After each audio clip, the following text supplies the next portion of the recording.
Learn more at davethomasfoundation.org. I'm Staff Sergeant Mark Anthony Madrid. Staff Sergeant Samantha Cow. I'm Staff Sergeant Alex Staff Sergeant William Lewis, and I am proud to defend my family and our nation. The Air Force Reserve is part of the story of this great nation. I'm grateful that I have a chance to wear the uniform of the heroes that went before me. I'm proud to be part of a team that helps make a difference in the world. Every day, men and women from communities across this nation serve as reserve citizen airmen. Even as technology evolves and changes, our commitment to defend and protect this nation remains steadfast. We celebrate those who have served and those who are proudly serving. We celebrate our proud history and look towards an exciting and uniting future. Our mission is to fly, fight, and win in air, space, and cyberspace. And I am proud to be a member. And I'm proud to serve in the United And States. I am proud to protect our country. Proud to serve in the U.S. Air Force Reserve. WGSX Lynn Haven, WTOT, W271DN Marine. 104.3 ESPN Northwest Florida. Red Crib Radio Room. The Afternoon Underdogs are taking your calls live. 850-215-6290. 104.3 ESPN Northwest Florida.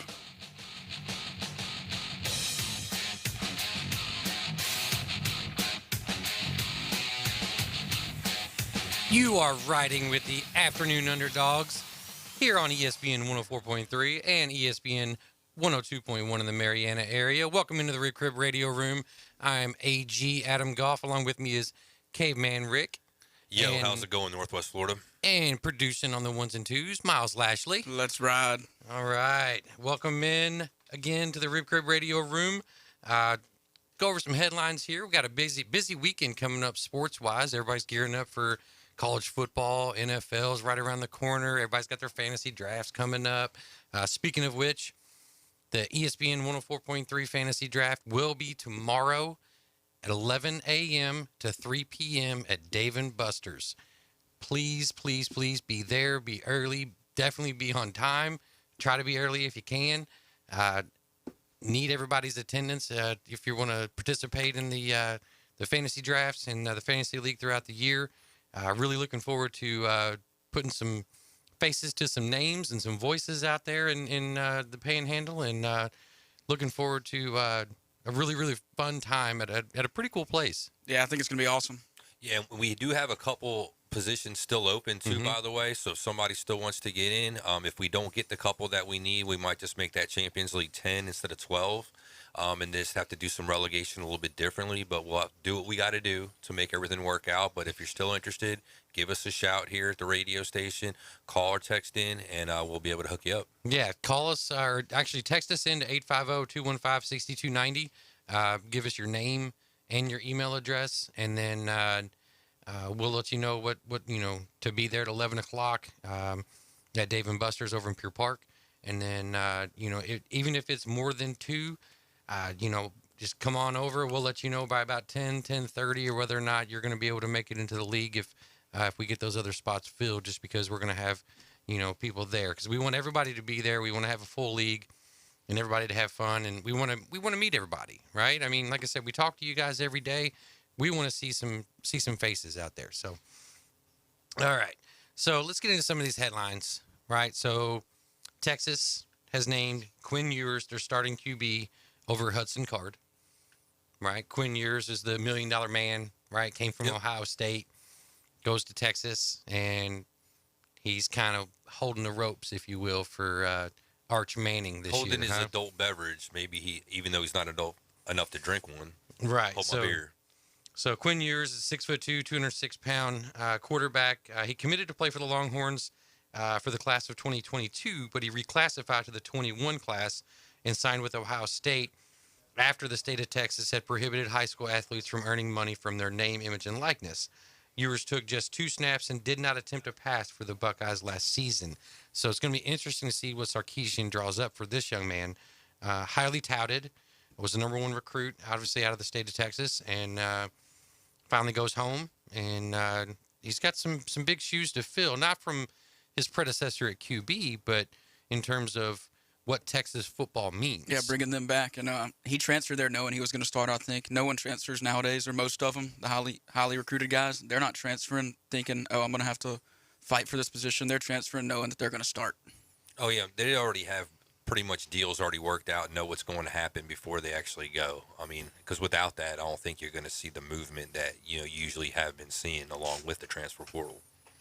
Yeah, and going to Texas, he's going home, so and now he's able to make his NIL money, and which I think was the biggest decision for him, is the reason that he didn't choose to go to Texas initially, and he chose Ohio State because he could make that money, and so now that he can, and then it might have worked out perfectly for him, being able to get to Texas after Sarkisian's been there a year. He's got a little more roots in the ground, and getting ready to move on up to the SEC here in a couple of years. So I'm anxious to see what this young man can do on a football field. Yeah, and speaking of Texas and NIL deals, y'all saw Bijan Robinson's mustard. I think it was mustard. He's on a mustard nice. bottle. Yeah, I like it. That's awesome. A little play on words. Also, the thing about Quinn Ewers, could this potentially down the road cause a quarterback controversy? With having Arch Manning there, if he ends up being a standout and playing very well, is that going to force Manning to maybe sit and ride the pine for a little while? I don't think an Arch Manning is riding any pine. I look at it like the like Bryce Young situation right now. Mm-hmm. Like Quinn Ewers is most likely, if everything goes to plan, he's going to come in, play 2 years, do great, get drafted.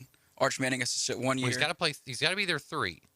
So this would be his second year. So he's got to have at least one more year. Arch Manning he's gonna play this year, next year. Arch Manning sits 1 year, and then Arch Manning takes over for the next 3. Do you really think Arch Manning chooses to go to a place where he has to sit for a year?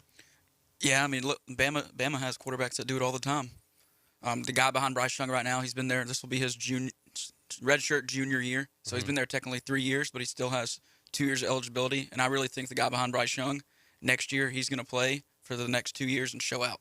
And if they're basically, or he's going about his career the way he talked about, going to Texas, making this decision supposedly before he had any kind of NIL deal or any kind of money coming his way, and understanding the process because of, what his dad went through and his uncles and whatnot, that he's going through the process the correct way. And if he is, then, sitting for a year shouldn't be that big of a deal to him, and it should come with some understanding. Now, we'll see how this goes. And, if Quinn Ewers, say, doesn't start out very well, has some troubles right off the bat, or say he gets hurt, and then, they're forced to start him, and then, go from there. Yeah. Well, it's going to be interesting to see this football season. Texas is one of those teams that everybody, I think, is kind of sleeping on in the Big 12, but we'll see what Sarkisian has up his sleeve. Marcelo Zuna back in the headlines for not good things. Not good things again. Another DUI. And so he just got out of jail today. He's already met with Alex Anthopoulos as well as Brian Snicker. So we'll see what this means for the Braves outfielder moving forward this season. I do know in the Mets series, the 4-game series, I don't believe he started any of those 4 games. Braves, consequently, I think took 3 out of 4 from New York. We'll talk about that later on at the 5:15 segment. But Marcelo Zuna. This is why I don't like baseball's contracts, the guaranteed, because teams get tied into players despite whatever these guys do. Now, I do believe that there are some ways around it, like the Trevor Bauer situation, right? Which a DUI and the Trevor Bauer situation, 2 totally different things. I get it. But they have to pay this man to sit there and not play baseball this year, I think. So, what are your all's thoughts on, number 1, Marcelo Zuna, and number 2, what the Braves can do with having to pay him? Well, obviously he doesn't get it. I mean, like I said, this is a 3rd or 4th time he's been arrested now, multiple times for DUI. He's had some domestic disputes or domestic situations as well. So, like I said, obviously doesn't get it. Seems like every year there's something going on with this guy. As far as the money goes and the contracts, I don't see why MLB doesn't take a stand kind of like sort of the way NFL does, where they want to protect the brand, protect the shield. MLB should protect the logo. There should be some clauses in there where if there's any kind of conduct that's detrimental to the league, you should be able to be suspended or have, some of your pay withheld one way or the other, fine you or do something like that. And it's so sad that the MLB Player Association is so strong that they can still have these kinds of things happen, and these guys can sit there and still, get a paycheck. I mean, it's like one of those things out there. If you or I were to do anything in our jobs in the private world, we wouldn't have that kind of luxury. Yeah. So why should these guys? Well, and these guys actually have a luxury of having somebody waiting 24/7 to go and pick them up and take them someplace. Those are my thoughts exactly on it. These guys have a lot more money than anybody else in the world. There's no reason that these guys shouldn't be able to get a ride. In all the major pro sports, these guys should have a ride everywhere, no matter what they're doing. These clubs, actually, if they want to, they could actually provide some do. kind of A lot a of them driver. do. Yeah, as I'm saying, just say you call this number at any day, or nighttime, and somebody will be there to get you within a reasonable time frame, so that we don't have to deal with junk like this. Well, I mean, obviously, the Henry Ruggs situation ended a little bit differently than this Ozuna situation did, with the young lady passing away. And a dog, too. Right. Yeah, not just a person. But, you would think that some of these teams, and they very, very well may be doing it, but you would think some of these teams would really try to hammer home, look, guys, gals, whoever it is, let's, if you want to go out, fine. But let's be responsible, because the last thing we want to do is make yourself look bad. We don't want to make the team look bad. And like you said, we don't want to make the league look bad. So let's do the right thing. Let's take care of business. And why do we keep having these embarrassing situations? Because it is embarrassing. Well, where's the outcry from the league? We've been hearing some stuff, but you're not hearing Manfred coming out and with some big hard stance, pounding his fist against the the table or the desk, angrily because he's fed up with this kind of nonsense. So of course, there's gonna be people doing these things. Where's the recourse? There's none. Other than like I said, you're still getting your money. Other than the shame that you're getting maybe in the public eye, that's the only thing they really have to worry about. Yeah, and if they're the teams are giving them these resources to use while they're out or whatever, and you don't use them, and something like this happens, the discipline should be ×2, ×5. It should be a lot worse than what it would normally be. Yeah. But we're on the radio at 104.3 FM in Panama City, 102.1 FM in Mariana, streaming live on Facebook, YouTube, Twitch, and our TV partner, Blab TV. Make sure you check it out on your Fire Stick or Roku, whichever device you choose to use. Be sure to like and share our Facebook page, subscribe to our YouTube channel, download the app, and register. 104.3 ESPN Northwest Florida. Big UFC fight coming up. Right? So we got Kamaru Usman, who's 21-0. Leon Edwards is 19-3-0. This is UFC 278. He does have one no contest, though, however. Okay. And that's Edwards, not Usman. All right. So what are we thinking here? Usman obviously is champion. Pound for pound, arguably probably best fighter in the UFC. A lot of people would argue too. So he's a pretty good guy. I think this is a welterweight title bout. Obviously, Usman just a beast. I mean, his one loss that he had too. I think arguably he could have won that fight too. So he's the kind of guy that if I was going to bet, I'd definitely take him in this fight. Obviously, it's going to be 5 rounds, title fight, not 3 rounds, so it can go the distance a little bit longer. Both these guys can both hit. Both these guys can actually do stuff on the ground, too, so it should be a pretty interesting fight, man. Kind of can't wait to see this one. Yeah, I'm excited. The UFC puts on great events. Ready to watch it. So Dana White, obviously the president and owner of UFC, has come out and stated that he is not going to let any kind of pressure or anything like that change his beliefs and his opinions on how these athletes get paid. He's saying that, these guys get paid to fight these fights. They fight them when I say they fight them.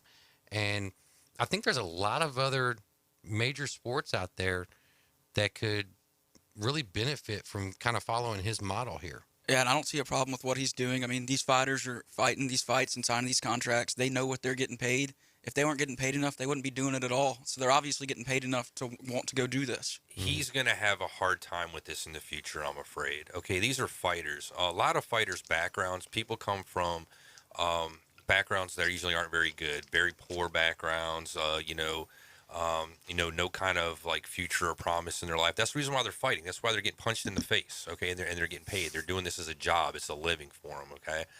Some of these other sports, you have these kids, coming up where they're not needing to fight for a living or to fight to survive, if you will. So I think it's going to be a little bit harder when you have somebody that's down on their luck, say like that, and they're coming on their way up. You can have a little bit more, control or power over them, if you will. I think, in some other sports, it's not going to be as easy to have that kind of control and dictate. We've already seen stuff like the NBA where people would just decide, that, hey, I want out, trade me. And if you don't, I'm just going to make it difficult for you. So your basically only option is to trade me. You're not going to see that. And obviously, impact sports, there is no teams. You're fighting by yourself. Right. So, like I said, unfortunately, I don't think the rest of team sports out there are really going to benefit from what Dana White has got going on in the UFC. Yeah, fair enough. Albert Pujols hits his 690th home run the other day. Grand slam. Yeah, it was awesome. We need to get him some position players in there to pitch so we can get him at least past A-Rod this season. Well, he's got what roughly 40 games left to get 10 more to get to 700, and then at that point he joins. I mean, he's already an elite company, right? Let's not get it twisted here. But 700 home runs. There's only 3 other guys that have ever done it. Barry Bonds, Hank Aaron, Babe Ruth. Right now he's 6 behind A-Rod for 4th all time. Does he get it done this year? It's sad to say, but I just don't think he does. I really want him to, but I just can't see it. It's possible. I mean, you think, okay, he's got, with the games he's got left, and say he averages like 3 plate appearances, per game or something like that. He's got a decent shot, man. Like, if he gets one at like about every 4 games, then, he can get there. I mean, it's going to be tough. He's got to be able to, play in every one of those games too. He's got to get hot, right? He's got to play, like you said. It's possible. It's definitely possible. Likely, probably not with his age and everything, but it's definitely possible. All right. Well, coming on up at the 4:15 hour, we're going to, after the break, we're going to delve into some of these Braves contracts and what it could mean for baseball. Stay tuned. We're going to take a break. Be back here in just a couple minutes on the Afternoon Underdogs.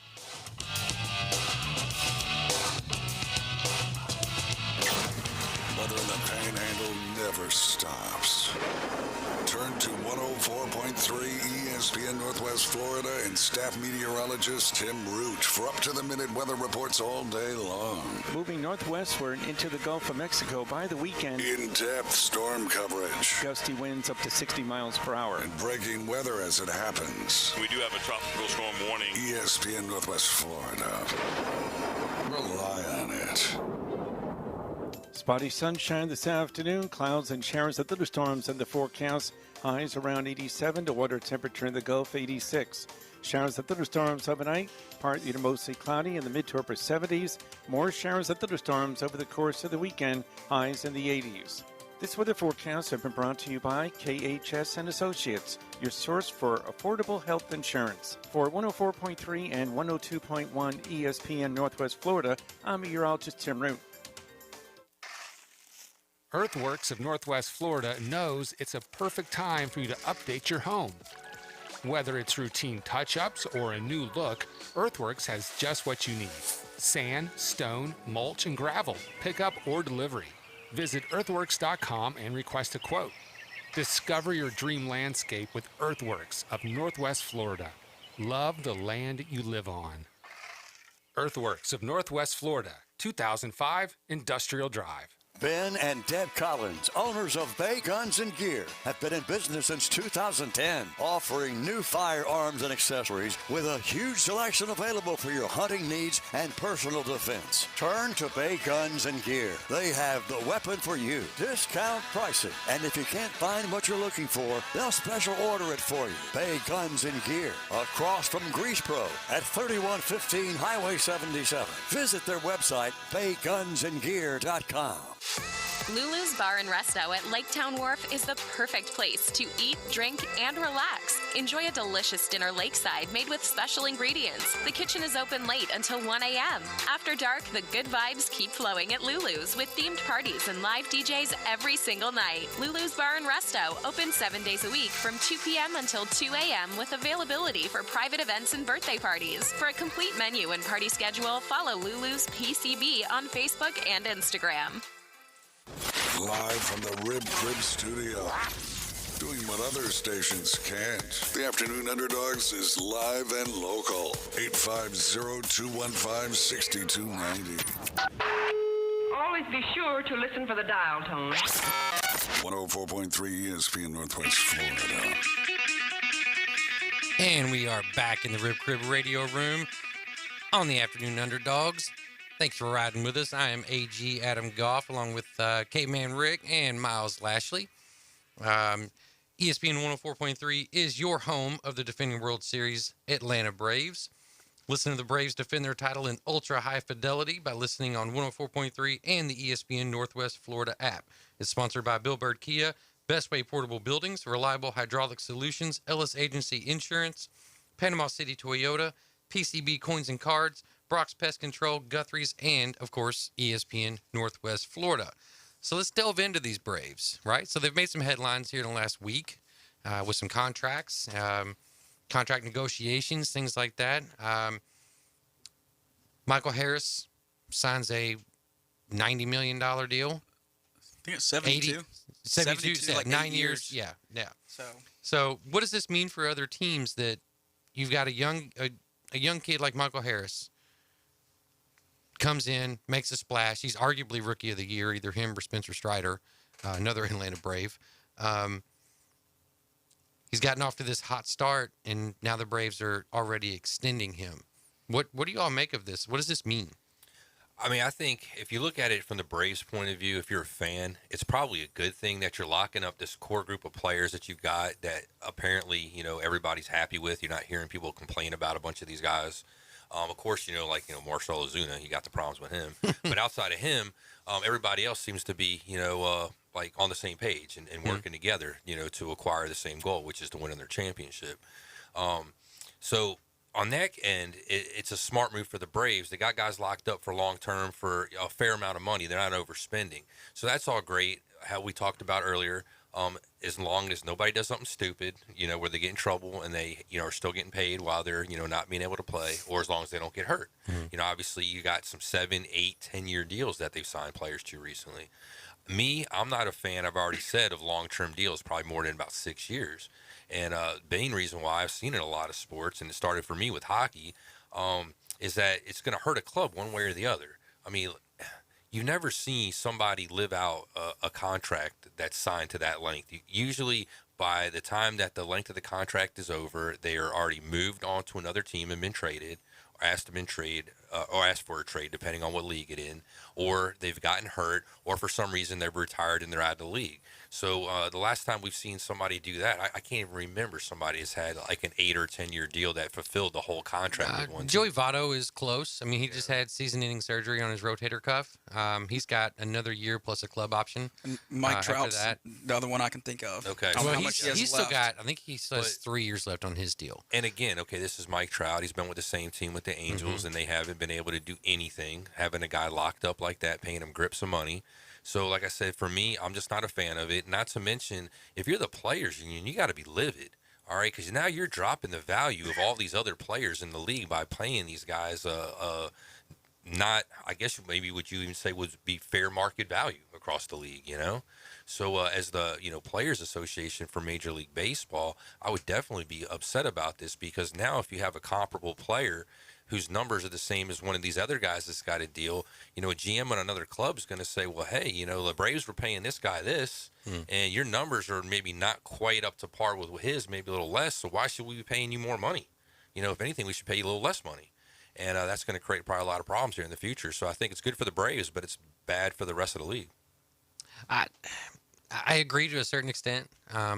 However, I do feel like it's, baseball has always had this cloud over it that, they're going to do everything they can to hinder players, right, in terms of contracts, whether it's starting the clock too early or how many options do they have? Are they not going to call them up because they can't send them back down because they're out of options?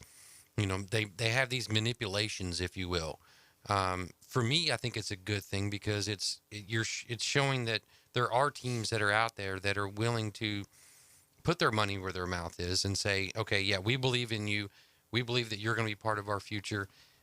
what a tremendous confidence boost that has to be to Michael Harris.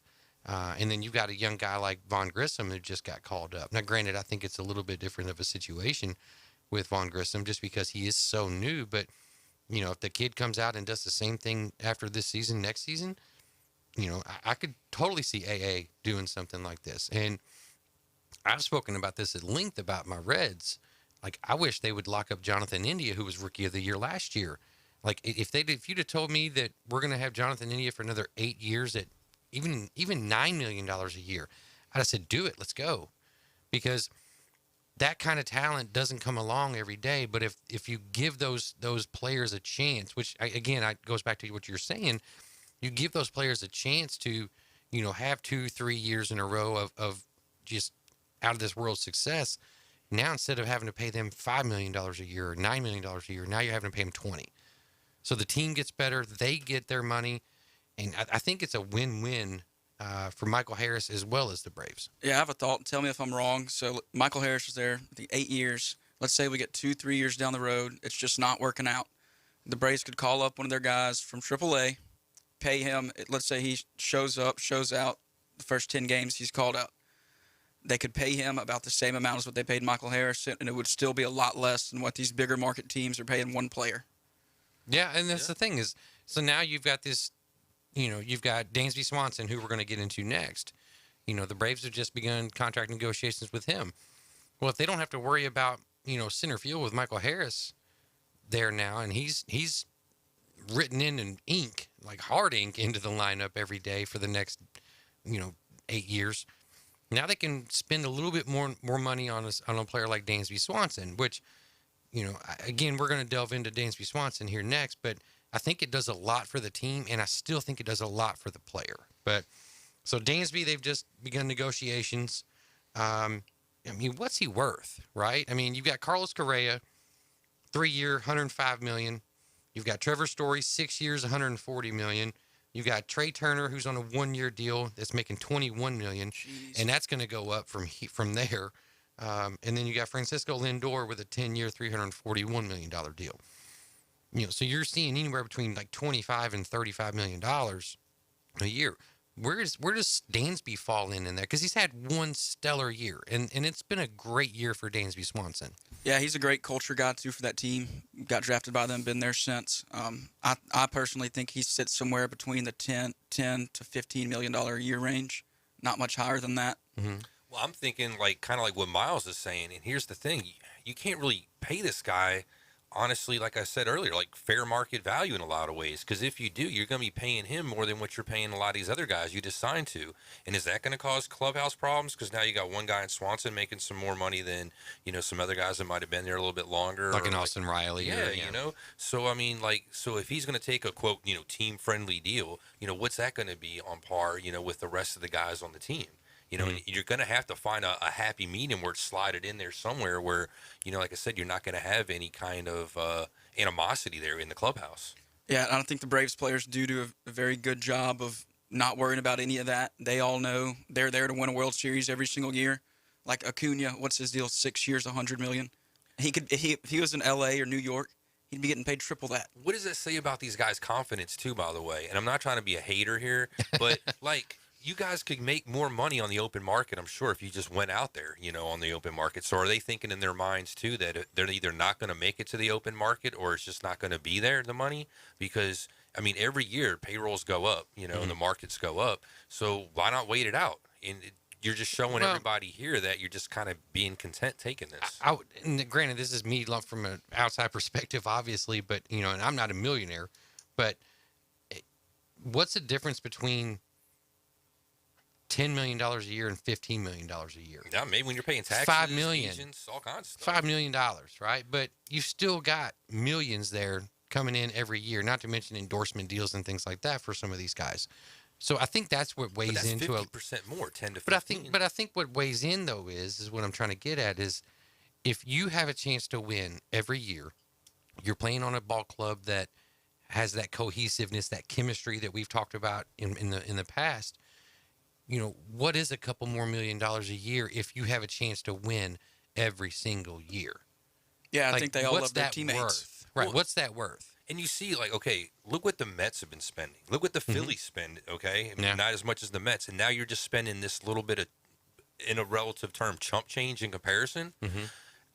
Do you really think that's going to get you by over the next 10 years to win another, handful or a couple championships? Well, I mean, if they do, it'd be like a small ball team like a Rays or somebody, or like in athletics doing something. But we've seen that typically they don't, Yeah, well, the Rays trade a bunch of their players. The Braves, once they know that you're good and they like you, they're trying to lock you up. They want to keep you, and I think they want to keep that same core group of guys for as long as they can. Well, we'll see if they keep Dansby Swanson. Make sure to listen to us on ESPN Northwest Florida on 104.3 or 102.1, and check us out on the ESPN Northwest Florida app. We're going to take a quick break here. When we get back, we will delve into kind of a sensitive subject in Deshaun Watson.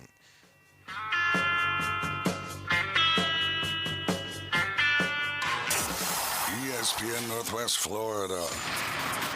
How do you feel about the New York Football Giants headed into this season? Nuno. I'm not confident. I've had internal talks with myself. There is nothing that sums up Nuno better than him saying he's having internal conversations, and he's doing that by himself.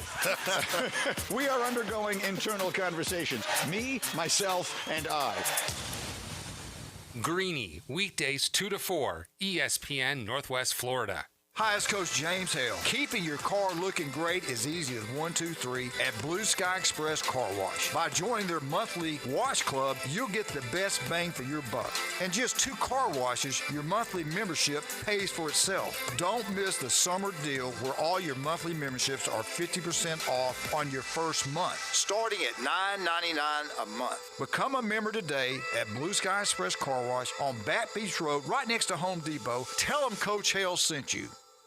Sick grout? Down and out? Call the Grout Doctor and they'll come up with a prescription that will cure any ailment your grout may have. Just because it's sick looking doesn't mean it needs to be replaced. They can clean it, change the color, or even repair it. You just have to give the Grout Doctor a call at 850-367-4330 to schedule a free checkup.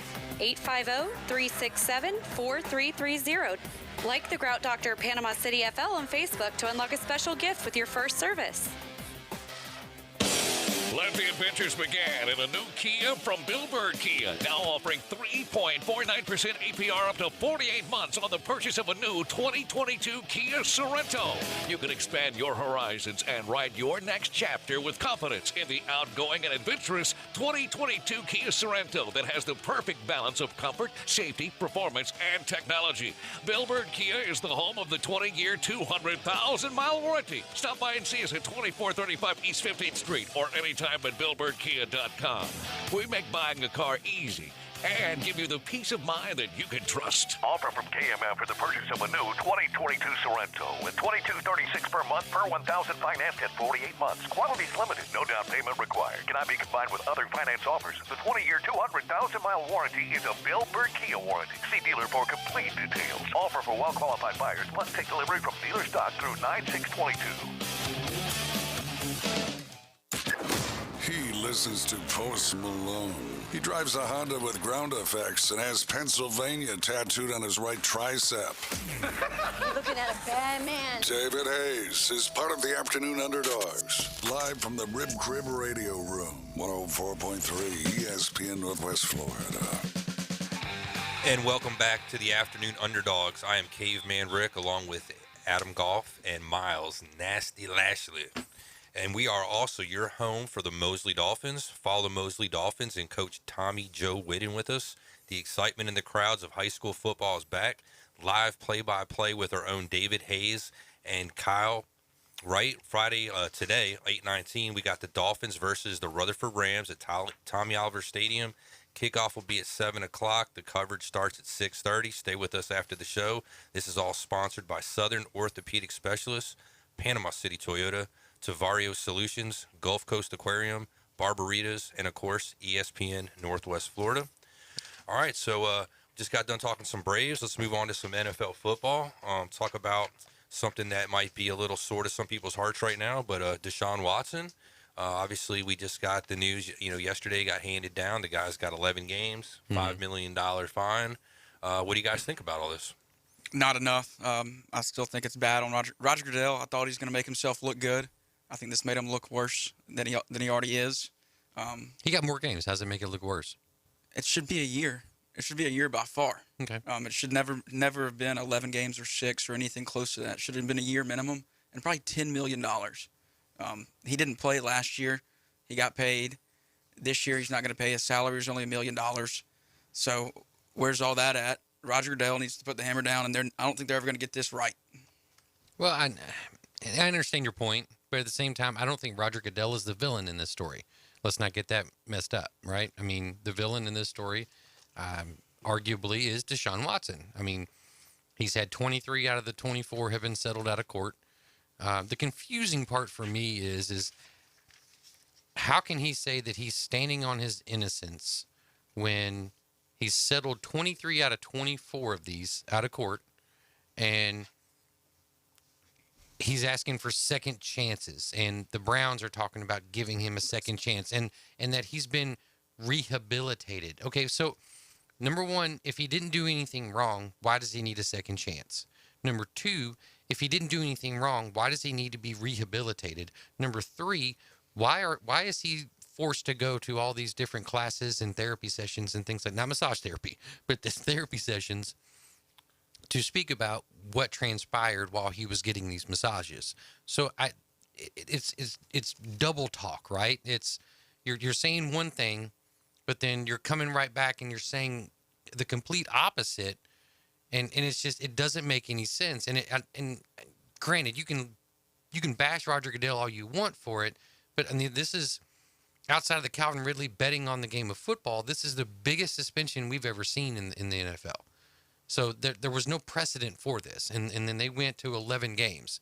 So whether you can say that's not enough or not, you can argue that all day long. But the fact of the matter is that Roger Goodell is not the villain in this story. Yeah, and Deshaun Watson got second chances 23 times after that first time he did it. But Vontaze Burfict did get 12 games. He is a repeat offender for the hit stuff, but just like Deshaun Watson is a repeat offender, whatever he's doing. For me, I just it is kind of sickening in the situation that, you know, he only gets the 11 games in comparison to, you know, what we've seen for some other things. I mean, hell, outside of the NFL, look what Trevor Bauer got, you know, and that was supposed to be one case, one incident, and there's alleged cases out there in like Cincinnati area, but he's even got proof that, you know, basically that it was all legit. But anyways, that's another story. So like I said, this is, you know, could have been a lot more, probably should have been a lot more. The $5 million I'm fine with. I'm actually good with some players or somebody getting hit in this way, shape, or form, because he got hit with the $5 million for this fine. But let's not forget the money that he settled out of court with. That's a good chunk of change too that he lost because of that too. So he's getting hit a couple different ways, and good, rightly so. Don't get me wrong. You know, I'm not like taking his side of the argument in any way, shape, or form. Now Goodell, after, you know, letting Sue L. Robinson do her thing and only give 6 games after she said this was like, you know, predatory and serial in nature, you know, and blah, blah, blah. I mean, she basically said that, you know, he was guilty as charged, you know, regardless of what Deshaun Watson was saying. And then how you were saying how this was kind of duplicitous and not understanding what's going on, Thank you. You know, about this. This is the problem. This is why nobody understands, or why there's so much controversy. Somebody just needs to come out and call it what it is. And it's just a load of BS, and Deshaun Watson's a liar. Let's just call it what it is. The guy's a liar. Okay. Mm-hmm. You can't say one thing like you're saying, you know, people settle out of court and do all kinds of things like this for stuff they don't do all the time. Well, if you didn't do nothing, then you stand at the mountaintop and you scream from the top of the mountain that you're innocent, and you go to court and you prove your innocence if you didn't do anything wrong. Exactly. You will get exonerated if what you're saying is true. Mm-hmm. And the reason why you didn't go down that road is because you know it's not true.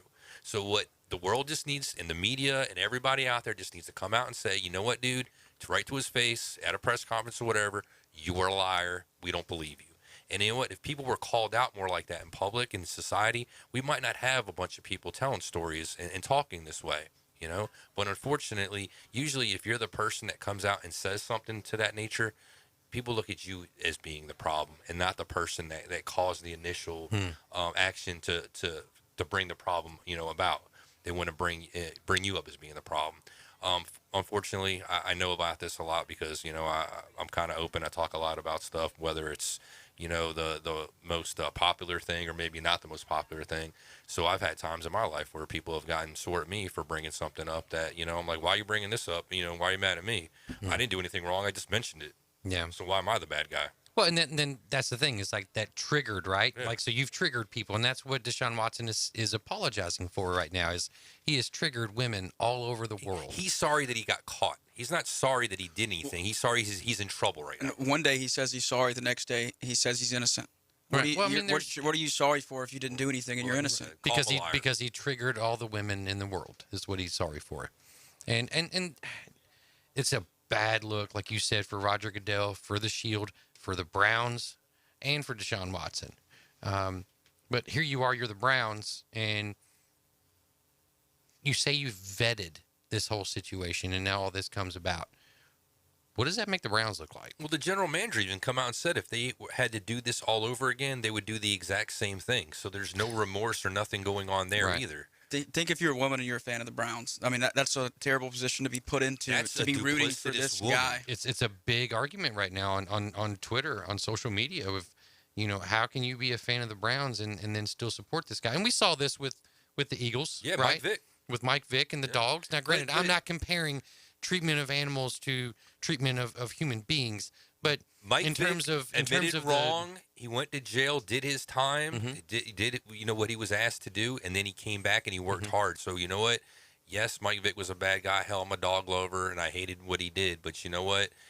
About giving guys second chances and stuff, I think it was right to give that guy a second chance based off of the way he handled himself and conducted himself after the fact. Right. So how can we give Deshaun Watson a second chance when there's been no admission of guilt? There's been no honest contrition. Thank you. I was getting ready to say that word. No honest contrition coming out of his mouth. There's been no behavior from the Cleveland Browns that even indicates that they have remorse for, the contract that they signed him to. And it's just a bad look overall. Week 13 is going to be super interesting against the Texans. You can't tell me that wasn't set up for ratings and viewers. Oh, yeah, definitely. For the narratives and whatnot and the storylines, they totally did it that way. And I know this is something we didn't bring up here. Let's not forget, a lot of people might not know this, but over in the city of Cleveland this month, they are hosting the National Convention of Massage Therapy. Yeah. So that's kind of a crazy thing that's going on in that town. And I haven't seen or heard anything, and maybe it's not quite going on right now. Maybe it starts like, this coming week, but you would think at some of their home games, there's got to be a lot of, protesting or a lot of noise outside. Could be. If there's people there, And I think even without the convention, there's going to be some protests out there. There's going to be a lot of folks out there that are angry. And not just Browns fans, but social media is going to make a push, and they're going to make this guy's life a living the hell. cause heads will come out in droves. Yeah, I think it just follows him around the rest of his career. He's going to get nasty chants at every away stadium he goes to, deservingly. He deserves that kind of stuff for what he has done. But it's going to follow him around the rest of his career, and he's going to have to live with all the stuff that he's done. Yeah. Well, and if he was to come out and be contrite, for what he did, kind of akin to Andy Pettit. Okay, he got busted for steroids, right? And he right away came out and he, he's one of the only ones. He was sorry, He's one of the only ones. What? Very quickly, he was forgiven. It was swept under the rug, and there's no hate there. And the longer you sit there and you deny, now you're going down Pete Rose territory. Yeah. And, like you brought up, is this going to linger with him the rest of his career? The only way, and I say this, and it's a bad look on everybody, but the only way that this goes away and is not the headline every single time he steps on a football field is if the Browns have success because of him. And it's sad. It's a sad state of affairs.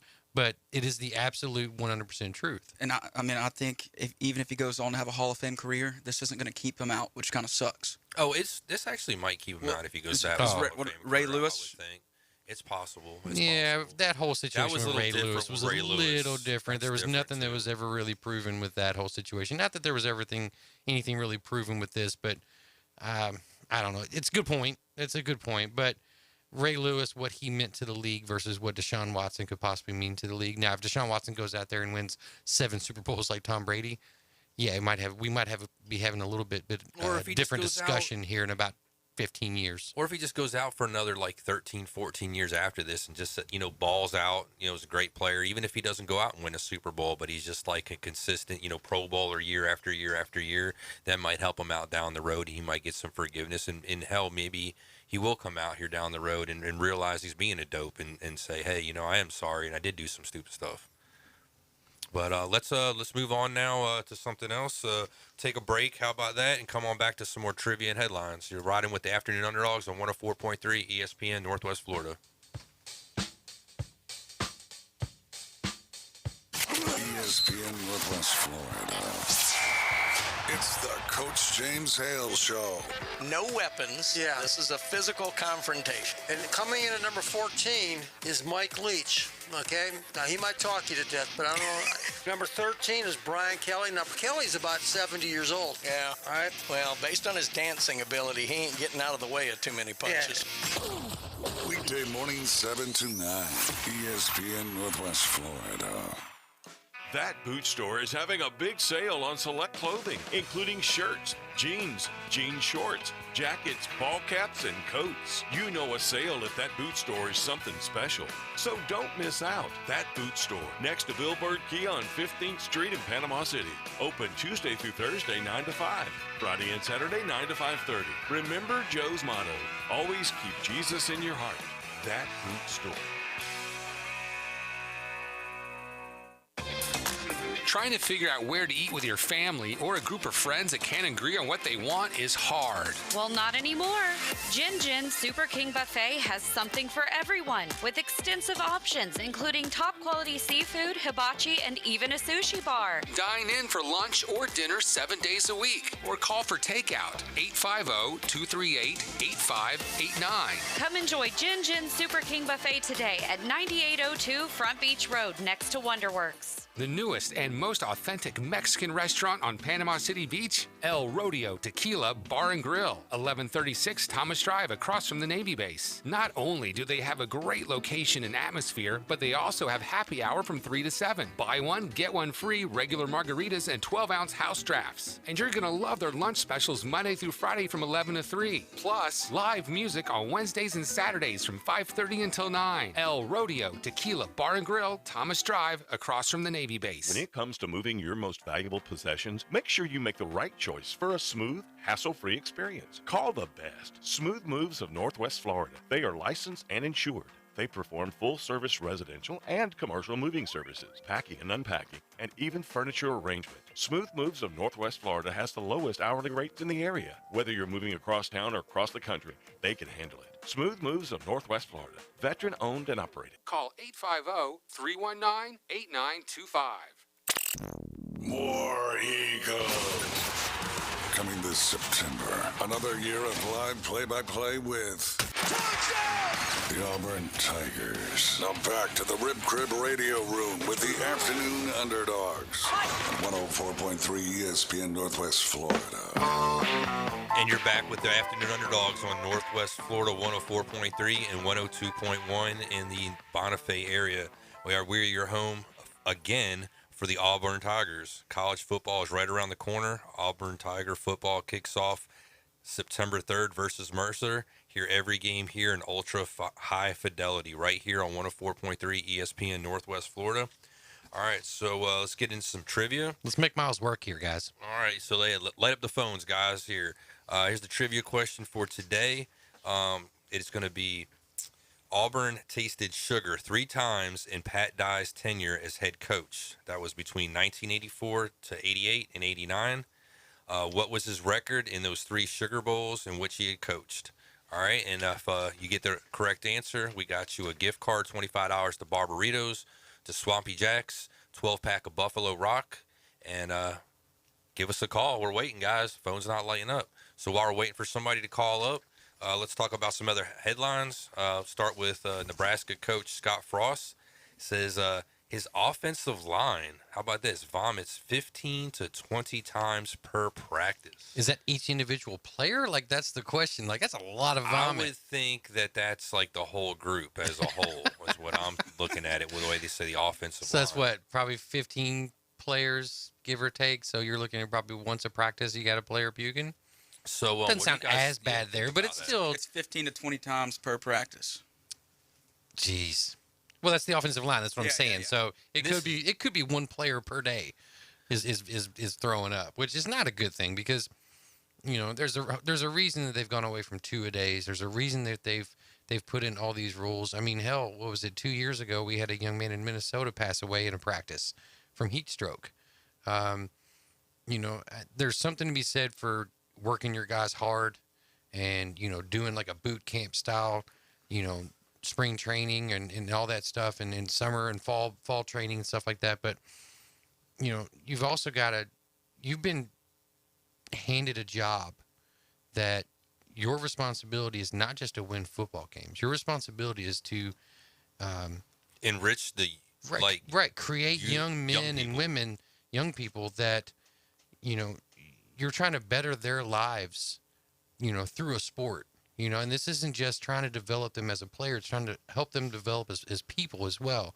And it's hard to do that when there's safety concerns. You've got a guy like Scott Frost who played at Nebraska. He's a legacy. He's a legend there in Lincoln. So, I think he probably gets a little bit more leeway than most head coaches would there.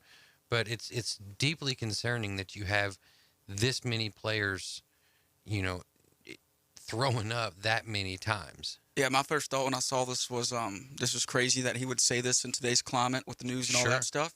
And if he was a high school head coach at probably 99% of the high schools across America, he would be fired today. That's possible, but I'll tell you what a lot of people are thinking too. And initially, I don't want to say I did, but players today are kind of soft. Well, just, not kind of, they just are soft, all right? Stuff like this, guys like Bear Bryant and stuff like that coaching, this was, commonplace. This is par for the course. This was called Tuesday, okay, at practice, all right?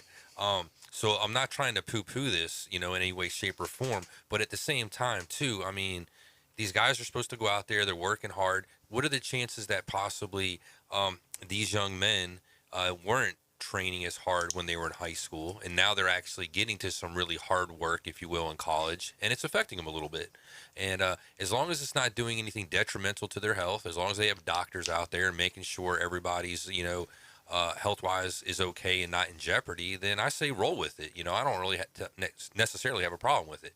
Now, once you get into the realm where you do, put other people's, lives in danger, and it's maybe not smart to be out there doing 2 a days or whatever, if there's extreme heat, per se, or something like that, then maybe cut back a little bit. But as long as everybody, like I said, can, still function like quote unquote normal, then roll with it. Maybe shouldn't put it out there in public, though. Yeah, do y'all see this hurting their offensive line recruiting at all? Yeah, it can't help. That's for certain. Who wants to send their kid to a school that they're going to just be out there just yakking all the time? There's some players out there that actually they like to be pushed hard and like to work hard. That's why there's guys that go in the military and do stuff like special forces. Mm-hmm. That stuff's not easy, you know what I'm saying? And you're getting put through hell, literally, but there's guys that volunteer to do it. So there's guys that say, hey, you know what, this is the way to make me a great football player, and this is what I'm willing to go through to make me an all-time great football player. I'm willing to put in the hard work and do the things that maybe a lot of other people aren't willing to do. Yeah, I get that. But that you're talking probably the exception, not the rule, when you have parents that are dealing with coaches on a daily basis, and Frost is walking into a living room and he's like, yeah, I'm going to push your kid to the point where he's going to get sick every single day. That's not healthy, no matter what you think. Because it's not just the vomiting; it's what it does to your heart. What it does to your entire system. And as a parent, your first job is protecting the safety of your child. And I don't have any children myself, but I would be reticent to send my kid to a school, to a coach that is going to make my kid sick every single day.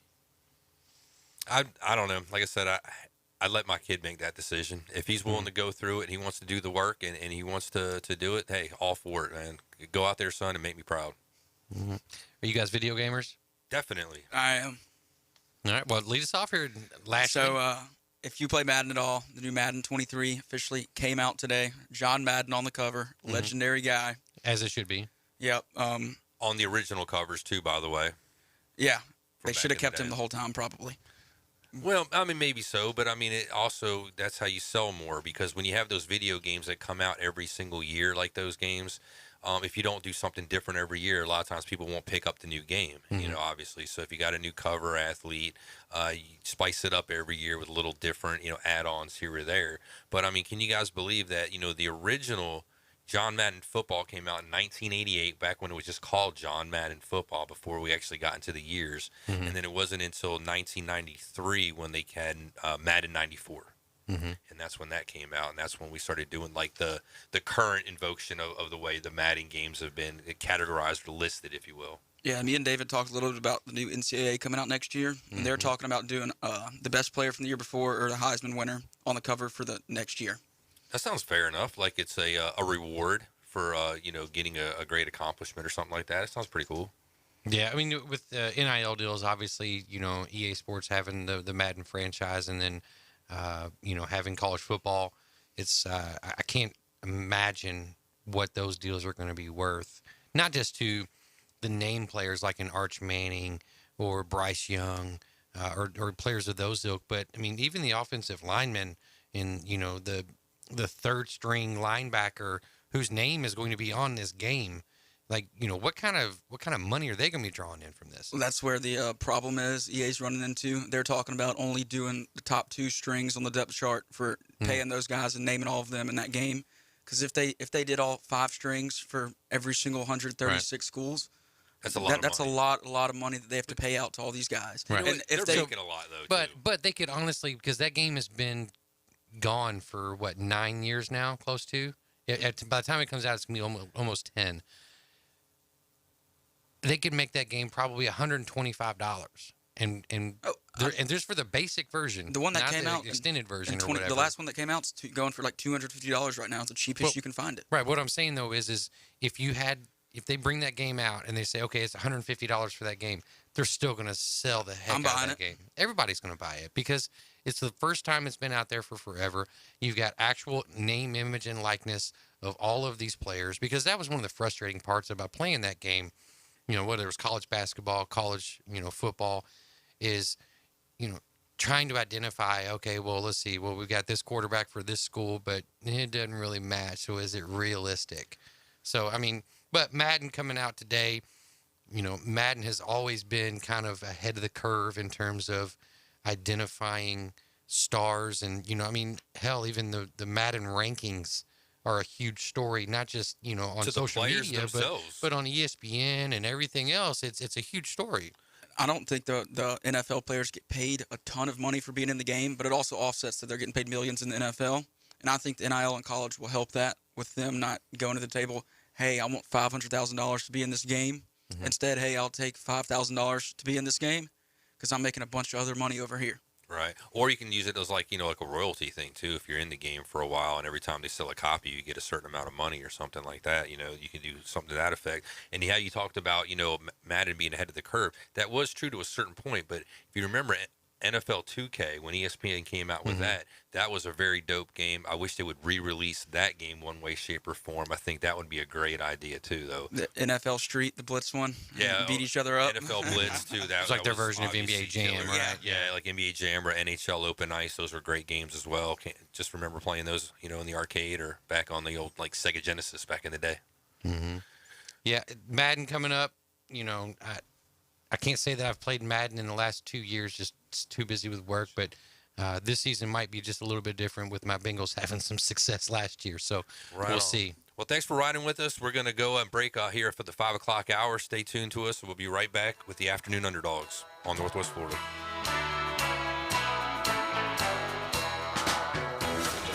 ESPN Northwest Florida is your touchdown headquarters for the Mosley Dolphins and the Auburn Tigers. Plus, premier college and NFL games. Incredible! Your source for the most live football on the Gulf Coast in a rich audio experience. 102.1, 104.3 in the ESPN Northwest Florida app.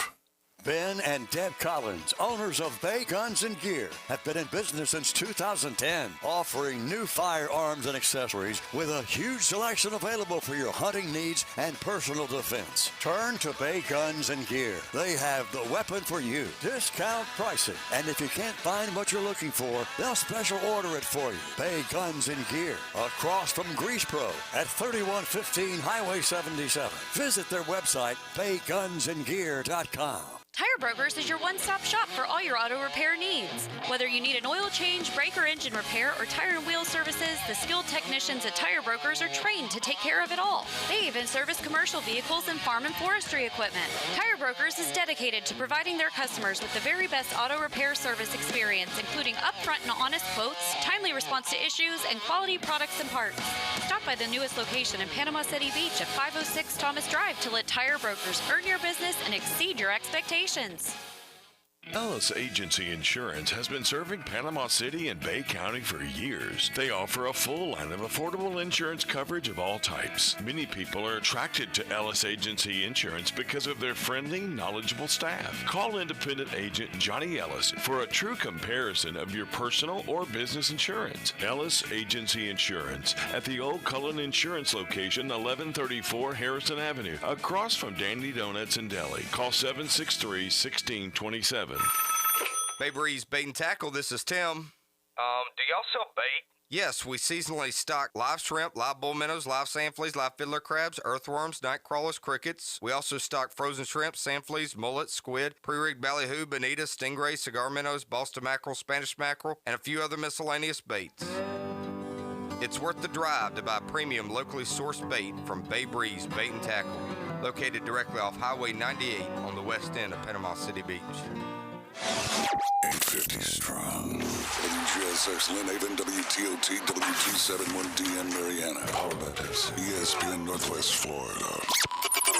Number of rings since 1987. Dallas Cowboys 0. J-Lo 5. Just saying. Now back to the Rib Crib Radio Room with the Afternoon Underdogs. 104.3 ESPN Northwest Florida. And we are live in the Rib Crib Radio Room. You are riding with the Afternoon Underdogs here on ESPN 104.3 Northwest Florida. Check us out on 102.1 in the Mariana area as well. Do a little reset here. I'm AG Adam Goff. Along with me is K-Man Rick as well as Miles Lashley. Just want to give you guys a little bit of a heads up here. After we're done, we're going to kick it over to Braves coverage. But after about 30 minutes or so, we're going to be live from Tommy Oliver Stadium. 104.3 ESPN is the new radio home for the Mosley Dolphins. Follow the Mosley Dolphins and Coach Tommy Joe Whidden. The excitement and the crowds of high school football are back. Live play-by-play with our guys, David Hayes and Kyle Wright. Tonight, like I said, coverage starts at 6:30. Kickoff is at 7 o'clock. If you can't make it out there to Tommy Oliver, make sure you tune in to ESPN 104.3 Northwest Florida or check it out on the app.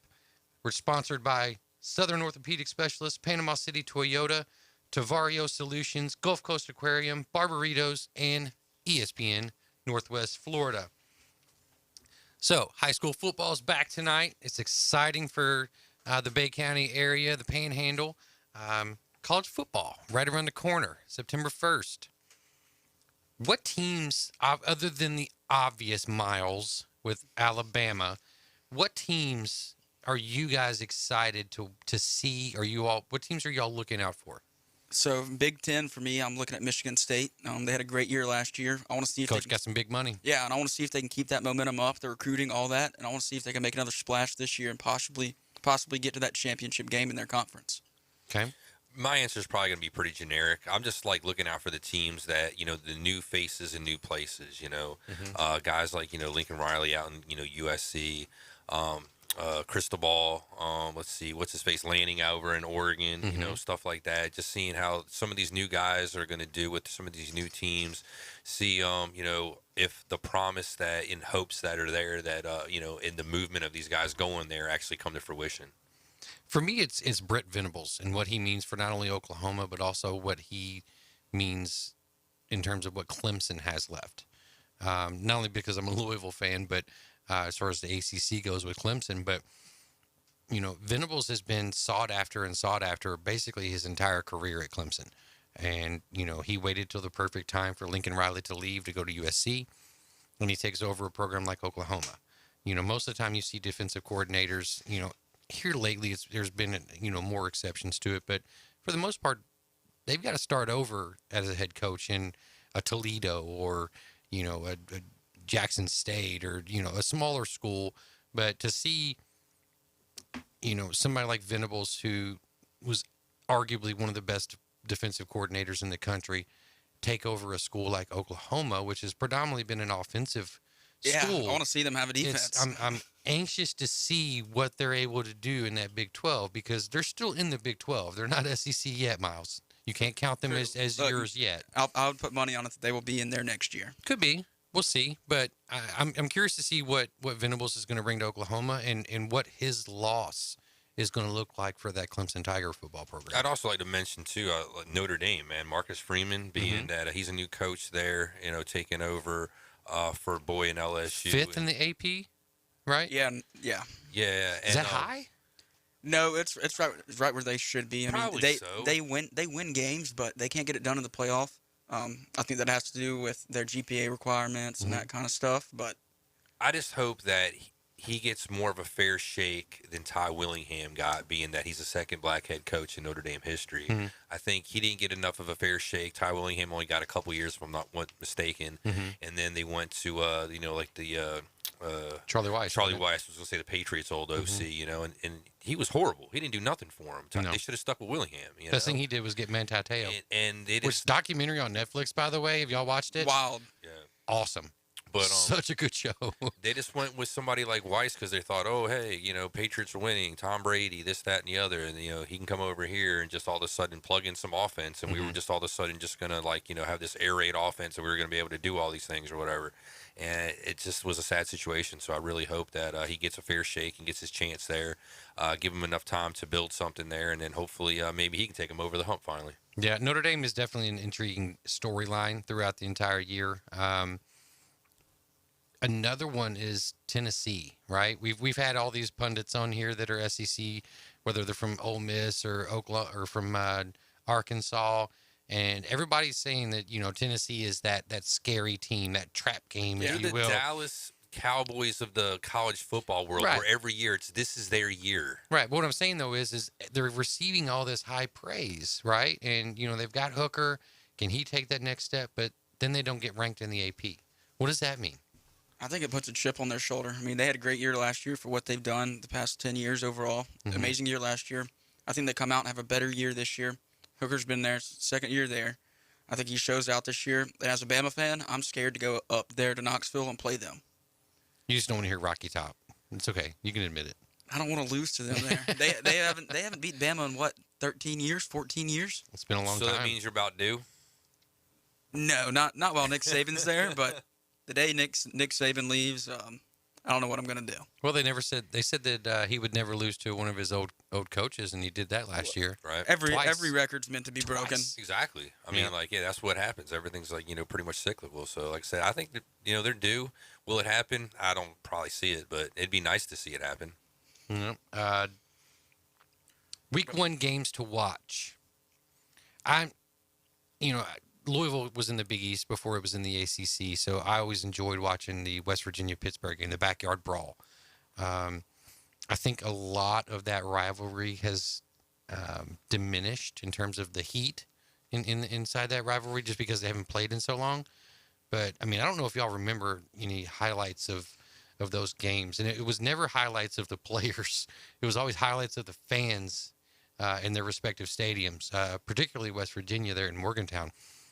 Just brutal to each other. Throwing things, fights, everybody kind of, honed in on that Rangers fan after the Rangers came in the playoffs. And I was like, man, that's nothing compared to what happens in the backyard brawl. So I'm really, really looking forward to watching that game again just because we haven't seen it in so long. Yeah, it sounds like Tennessee fans now.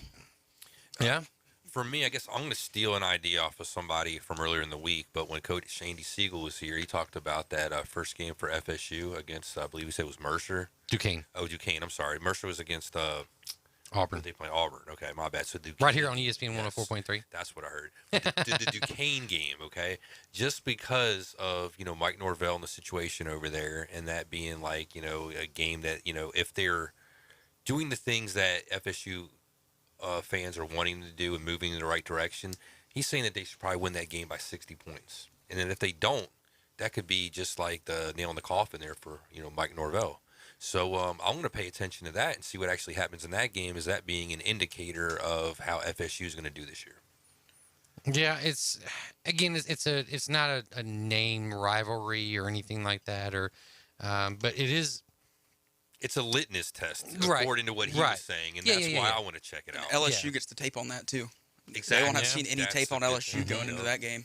Yeah, so good point. So it's going to be an interesting year, I think, for FSU fans, because it's sad to say it, but in year 3 for Norvell, it's make it or break it time, right? I mean, you either get a job done or you're gone. Well, there's no patience now. I mean, no, there's not. You only have a couple, 3 years as a coach, in any program, even like in the pros, and if you're not getting it done, people are calling for your heads. Like, you look at Joe Moorhead at Mississippi State. While I was there, for the short time I was there, he was our head coach. We went 8-4 with a team that probably should have won 10 games, but he was the head coach. They went 8-4 next year. I want to say 6-6, somewhere around there. Gone. But here's the thing, too. A lot of these fan bases are so delusional.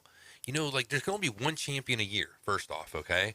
And right now we only got, 4 teams that can make it to the playoffs. But you have all these fan bases that just think it's, they're anointed every year that they should just be part of, the conversation at the end. And then when they're not, they're all upset.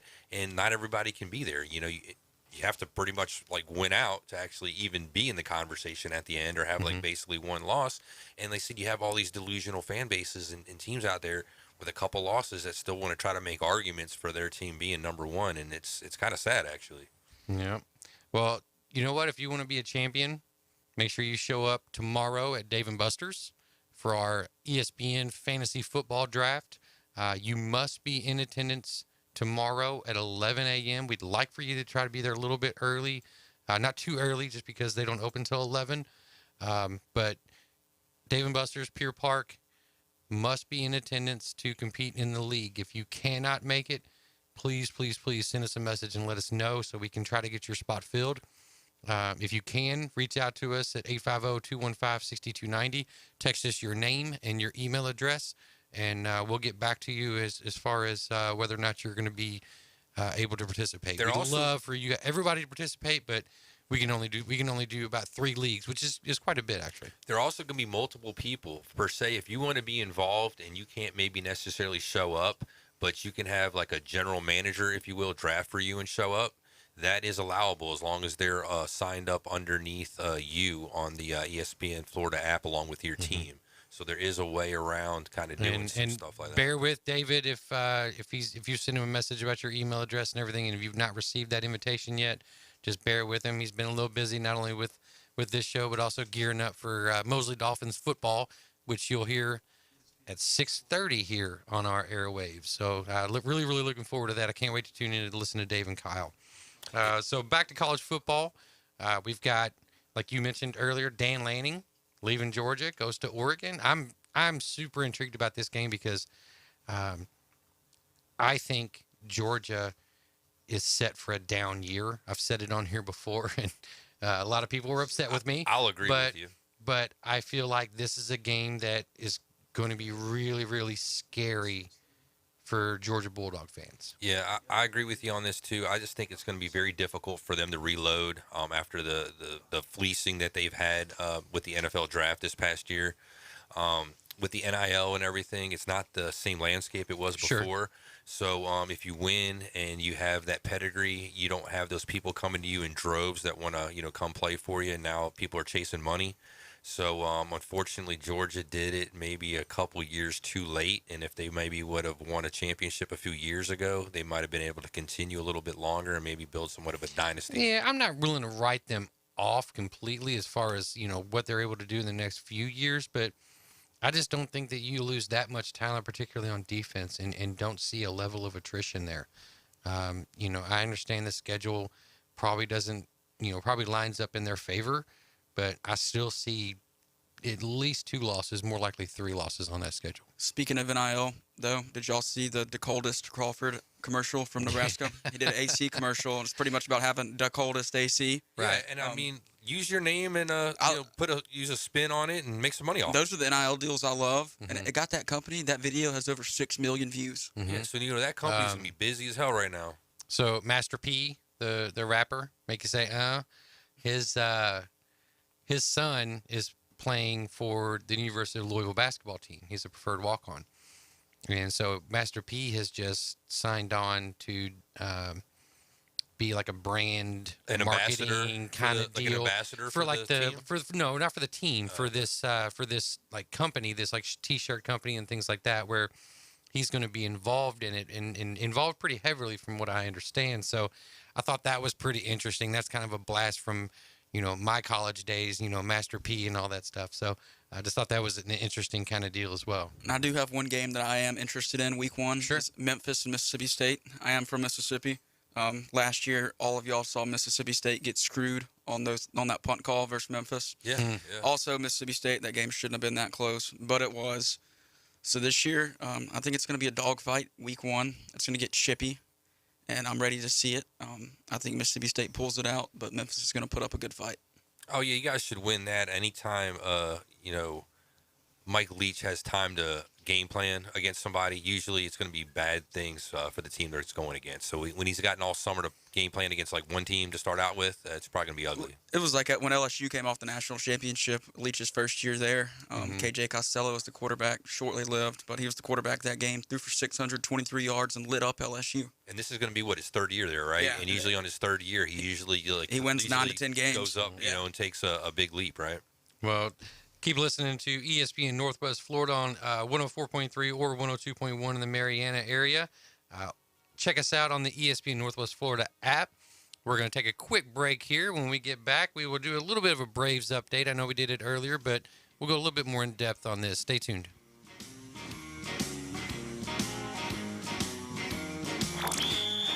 ESPN Northwest Florida. We're the radio home of the Mosley Dolphins. We are going under the lights tonight. It's Mosley versus Rutherford. Coverage starts at 6:30. Kickoff at 7. Mosley Dolphins football is sponsored by Southern Orthopedic Specialists, Panama City Toyota, Tavario, HBCQ Spark App, Barbarito's Southwestern Grill and Cantina, and Gulf Coast Aquarium, your authorized Seachem dealer on ESPN Northwest Florida. Spotty sunshine this afternoon, clouds and showers at thunderstorms in the forecast. Highs around 87 to water temperature in the Gulf 86. Showers and thunderstorms overnight, partly to mostly cloudy in the mid to upper 70s.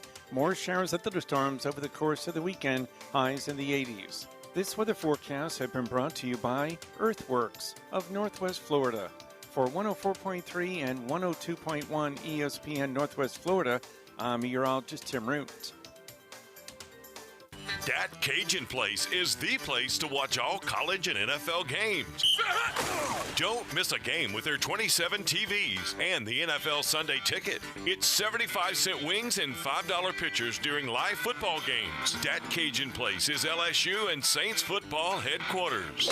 Daily specials starting at just $10.99. Happy hour 4 till 7 daily. Dollar draft beer and $3 wells. Dat Cajun Place, 2705 Thomas Drive, Panama City Beach. Tired of being overcharged each month for health insurance or finding out you still have significant out-of-pocket costs from copays or deductibles when you do go see the doctor? Hi, I'm Kevin Shady with KHS & Associates. Our independent insurance agency has helped individuals, families, and even small business employees lower their health care insurance costs with no copays, no 80/20 coinsurance, and no deductibles unless you're hospitalized overnight. Call or text us at 502-386-1128. That's 502-386-1128. At Brock Lawn and Pest Control, we're proud to be awarded the distinction of being Quality Pro certified. Our technicians have passed rigorous training in eco-friendly application and prevention of pest treatments. Part of the program is the practice of integrated pest management. IPM's goal is to prevent pests from ever entering your home. It includes inspection, prevention, education, and, when necessary, application. We're proud to be Quality Pro certified. Brock Lawn and Pest Control, the standard and level of trust. If you can't take the heat, If the Braves don't do something now, there won't be a playoff. stay out of the kitchen. Uncompromising sports talk lives here. Now back to the Rib Crib Radio Room with the Afternoon Underdogs, ESPN Northwest Florida. And you're back with the Afternoon Underdogs here on 104.3 Northwest Florida. You're home for weather here local in the area with Tim Root. It's officially hurricane season. Be sure to rely on Tim Root and ESPN Northwest Florida for the most detailed forecast on the Panhandle, plus breaking weather when it happens. Our sponsors for this are Mid-South Lumber, KHS and Associates, and Earthworks of Northwest Florida. Also, don't want to forget to mention, stay tuned after the show at 6:30 for Mosley football with our own David Hayes and Kyle Wright. All right, so let's move on here to some more baseball, talk about some Braves. They're now 3.5 games back of the Mets. What do you guys think the Braves are going to do? You guys think they're going to pull this out and get ahead of the Mets, or do you think they're still going to stay a few games back and probably take one of those wild card spots? With the Astros coming up next, I do sadly think they're going to fall back a few games, but I think they'll still get in wild card, hopefully make a run. But that's a hard stretch. 4 games with the Mets, 3 or 4 with the Astros right after one another. It's 3 with the Astros, right? So, looking ahead at the schedule, you've got the Braves and Astros for 3. You've got the Mets at your Phillies for 3. Phillies are playing good ball. I know the Reds shut them out 1-0 the other day, which was awesome. Kind of crazy, but that's the way the Phillies are going with the bats. It's either like a crap load of runs or there's nothing there. Yeah, but, and then, so the Braves are going to be at Pittsburgh after that. Yep. So those are some winnable games. And then they've got the Cardinals coming up, after that, next weekend. So and they got the Rockies after that. So that's some big baseball coming up. But I don't think they're going to be out of it after this weekend. I mean, even if they just take 1 out of 3, I think the Phillies are probably going to do some damage against the Mets because they're not going to see Scherzer or DeGrom. So there's a chance there that the Braves could see themselves actually gaining some ground on the New York Mets. So we'll see how it plays out. Like you said, 3.5 out, so they're by no means out of it. There's 40 games left in the season, if not a little bit more. The schedule is favorable for them. There is some easier series in there, like you've already mentioned. I mean, when you got games, too, coming up against the Rockies, you got the Marlins, you got the Athletics, you got series with. There's definitely games that are winnable there. It's just going to be, what the Mets do. If the Mets continue winning, it's going to be really rough for the Braves to gain some ground. But, if the Mets do what we normally think they're going to do, met it up one way or the other, then obviously can fall back to earth, and then maybe the Braves and the Phillies can move ahead of them. Well, Phillies are 10 games back right now, so that's a little tighter, but I know what you're saying. It's been done before. There's been teams that have really lost a lot of game leads starting around this time of the year, to be honest with you. So Yankees. We've seen some big Yankees are falling on their face right now. We've seen some big collapses in the past, so it's definitely possible. It's always awesome to see as a Braves fan. They're not spending near as much money as the Mets are, and it would be awesome to see the Braves win a division with the Mets spending 3 times quadruple the money they are. Yeah. It's definitely an interesting East. I think the Phillies kind of put themselves in a hole. Didn't really help with Harper being out. Did hurt. Harper being out was Schwarber a comes huge back today, deal. I think, too. I mean, you just got Segura back not too long ago. So, it's going to be interesting to see what that lineup looks like when they are healthy, if they're able to be healthy in September. And some of our young kids have been and doing try to make a run. The pitching has been up and down. You got some good starters. Marsh just went to the DL, I believe, for like 10 days. He's one of the young guys we just brought up. But Stott's been playing pretty well for us, along with Alec Boehm. So, I mean, yeah. And then bringing up Vierling. It's been looking very promising. I mean, we haven't made the playoffs since 11, I believe. This has been 11 years, so it's been a while now. So, they need to get off their rears and do something. But it's everybody talks about the NL West and how great it is and how tough it is, and rightly so with the Dodgers and Padres. But the NL East has been just as good. I mean, granted, they're not... Well, competitive. Right. Well, what I'm saying, though, is you look and the NL East at this point has 3 playoff teams. Right. With the expanded wild card series, obviously I get it, but there's still 3 playoff teams coming out of that one division, and that speaks volumes to the kind of baseball that they're playing, and it also lends you to believe that those ball clubs are seeing what the other teams are doing, and then having to make moves. So it's like a game of chess. So it's very interesting to watch. And I think Alex Anthopoulos has been brilliant in what he's done in the last 2 years. Obviously winning a World Series helps, but seeing what he's been able to do and the talent he's been able to bring in and keep has been impressive. So what do y'all think they do with Spencer Strider? Keep him. I like him. Obviously keep him. I mean, come on. What I'm saying is the kid he's never thrown this many innings before. So do they start taking a step back with him, trying to get him rested for the playoffs? Or is this one of those situations where you just absolutely need this kid and you're just going to throw him till his arm falls off? I wouldn't throw him till his arm falls off, but I'd push him a little further right now, win a few more games, and then let off a little bit before the playoffs. I don't change a thing if I'm them. I think just, business as usual, just keep it rolling. If it's not broke, don't fix it. I mean, this has been working for them, for a while now. Why change it up? Why do anything different? That's just my take on a lot of things. But, I mean, if somebody's going to get hurt, if they're going to get injured or wore out or whatever, it's bound to happen irregardless of how you treat the situation. Some people's bodies hold up better than others, and I just think you just roll with it. Right. So, I mean, the Braves can look like absolute heroes if it works out, keeping Spencer Strider in the rotation. And, they make the playoffs and they make a deep run. Maybe they make it to the NLCS or World Series again or win it. But it's going to look really, really badly on them if they get to the playoffs and say they don't make it out of the first round and Spencer Strider ends up going down with Tommy John because they just threw that kid's arm out. So it could go either way. I'm of the ilk that I think right now, while you're within striking distance and you're 3.5 out, I think you start skipping a rotation. You know what I mean? Start skipping him at least, one spot. Extra day in between starts. Well, not even just an extra day, but like go through the rotation, skip him, and then bring him back the next. That much time? Ooh, yeah, I think so. I think you've got to rest the kid's arm. I mean, he's thrown 5 times as many innings as he ever has in his career, his young career. So, and he throws gas. You also might be taking him out of his rhythm, though. You know what I mean? That's a very possibility there. And if you do that, then maybe, he takes a step back. And like I said, if it ain't broke, don't fix it. I mean, if he's telling you, hey, that there's some wear on the arm or he's feeling it getting tight or, any kind of issue, then I would say back off a little bit. But, like, if he's saying he's good to go, just ride him. What do y'all think of Tommy John, being that it's so common now? Pretty much all the stars are having to get that surgery at least one point in their career.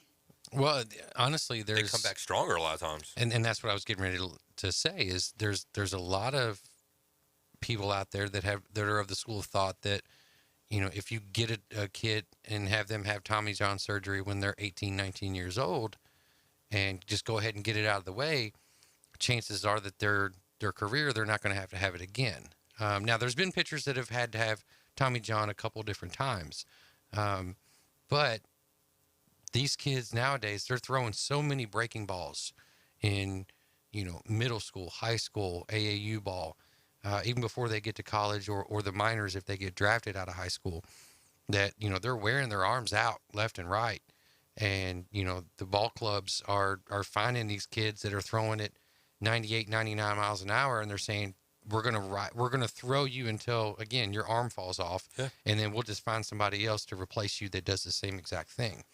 So it's going to be interesting to see what baseball does in terms of protecting the young players. And I don't mean MLB when I say baseball. I mean like high youth school leagues and high school. It comes down to the coaching. Yeah. And if they're letting these kids do this kind of stuff, they need to step in at the right times and say, like, look, kid, you got some stuff that you can throw, but you really don't need to be throwing that right now. Like, the talent that you're going against isn't that great. And, yes, you can throw some nasty pitches, but, like, it's not really helping if you just throw, like, regular strength and, with balls that aren't, spinning or breaking quite as much, you could still get guys out. And we need you to, I guess, stay healthy. But sometimes, they're looking for, to make a big name out of themselves so that they can get recruited by bigger schools and such to propel their career into the MLB. And unfortunately, that's the way people are looking at it. And if I can, get a nice highlight reel to show, to get people looking at me and wanting me, that's what they're going to do, unfortunately. And it's going to be a detriment to their arm. Have y'all read about the guy it's named after Tommy John, the actual player? Yeah. He has the 3rd most wins all time. He pitched for 26 years, which is crazy. And I think 14 of those were after he had the surgery, and he came back even better. Yeah, and I'm sure that was wild back in the day, him having that surgery and coming back even better and doing all that stuff for so long. Well, I mean, think about this. Even in the early 80s, mid 80s, an ACL injury was career-ending. There wasn't any coming back from it. My uncle played baseball at the University of Louisville, and up until this recent run of success that Louisville's had, he owned a ton of offensive records. He got drafted by the Phillies. Made it into their farm system, and then he tears his ACL, and he's done. This was in 81, I think, something around there, right around the time I was born, and never played baseball again. Yeah, I mean, you hear guys all the time, his knee shredded. That's what it was. Yeah, and he's 10 done. years later, 10 years later, he had been back out there in a year. Now it's 6 months. So it's amazing what they're able to do from a medical standpoint, but like I said, that's why you see a lot of people that are out there and they're voicing their opinion that it's okay for these kids to go ahead and have Tommy John surgery, whether they need it or not in high school, if they're going to be baseball players and pitchers and just get it out of the way. It's like I can name a guy from Mississippi State, JT Ginn. He got drafted end of the first round right out of high school.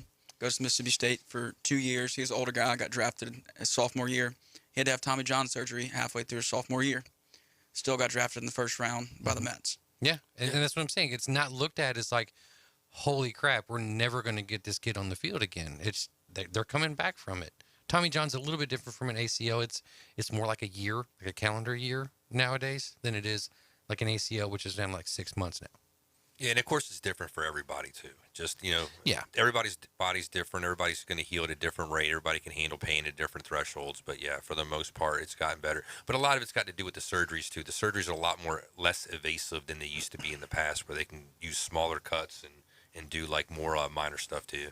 Yep.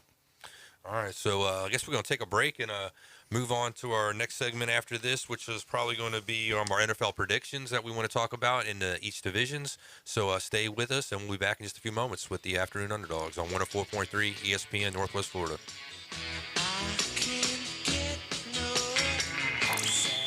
ESPN Northwest Florida.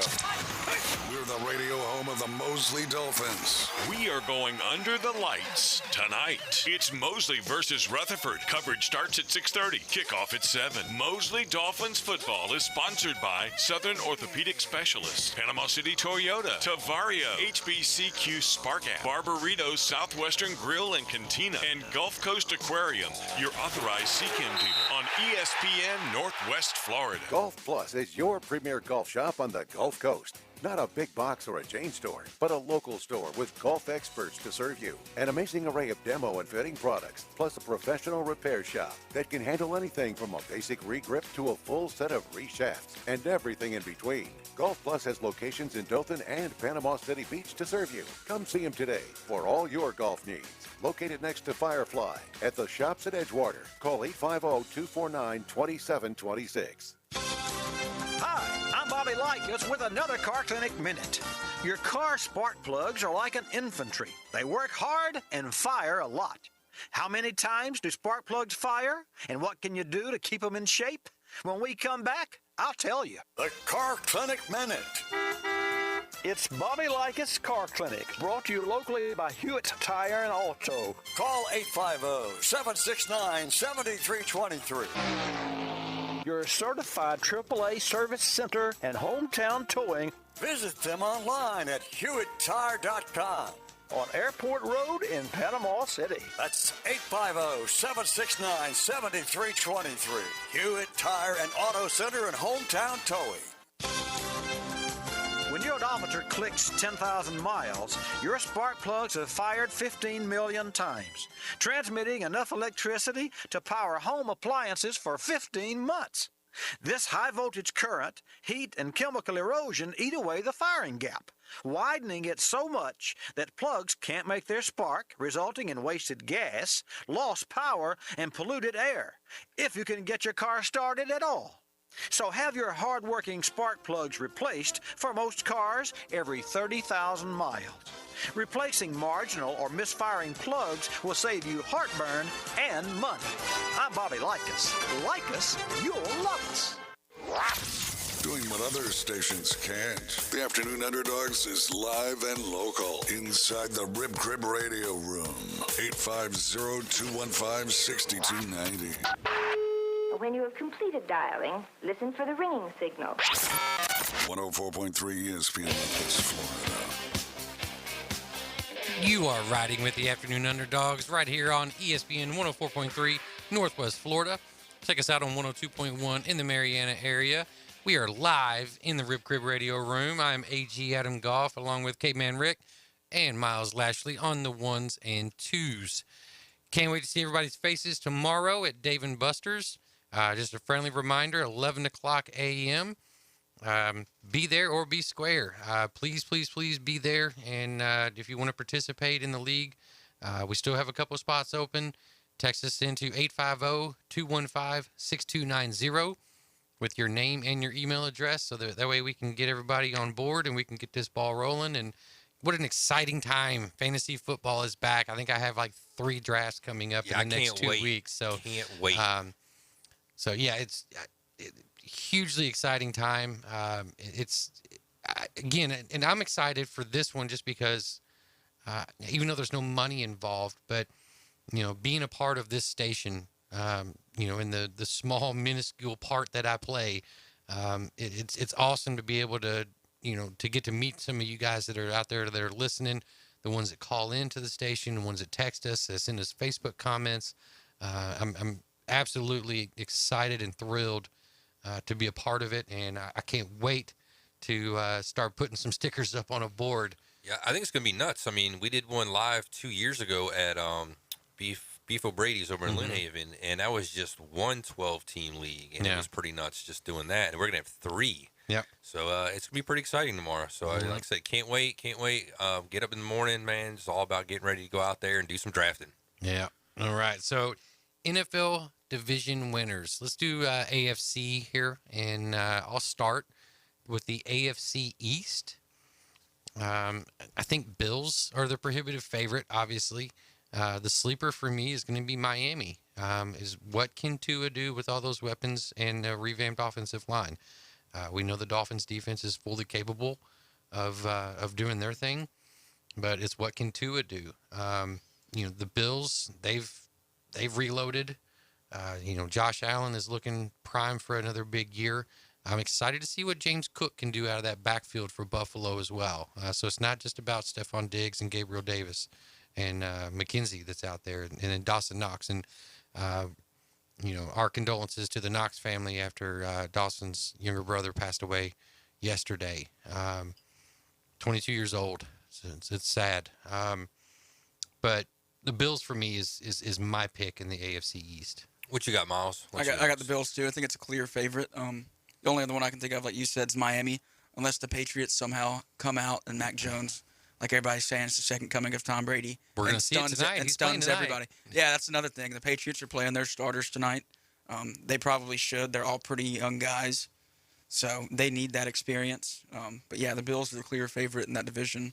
I think they easily take care of business and win that. Yeah, I just don't see how you can not take the Buffalo Bills at this point. They just got too many weapons. Josh Allen has just been progressively getting better every year. It seems like he's gotten into the league. He's got it all, and he's a potential MVP candidate this year too. On top of it, I think so. The Bills are probably going to be, like I said, the prohibitive favorite. Miami's probably the second favorite. New England with Mac Jones, being a second year.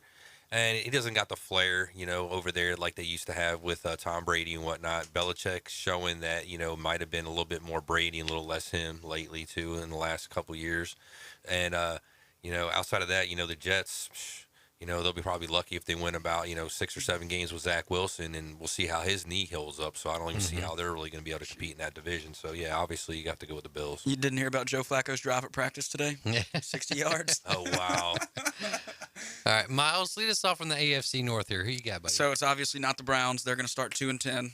I'm going with the Ravens, though. Lamar Jackson is going to carry this team to the playoffs. Has to. Yeah, he doesn't have receivers. They're relying on that running game all year and that defense. I think that defense is stellar. It's going to show up this year, but they have to win those games versus the Steelers. That's going to be one of their hardest games all year. That defense, they win those. I think they take care of business and win. Yeah, I got the same team. I got the Ravens.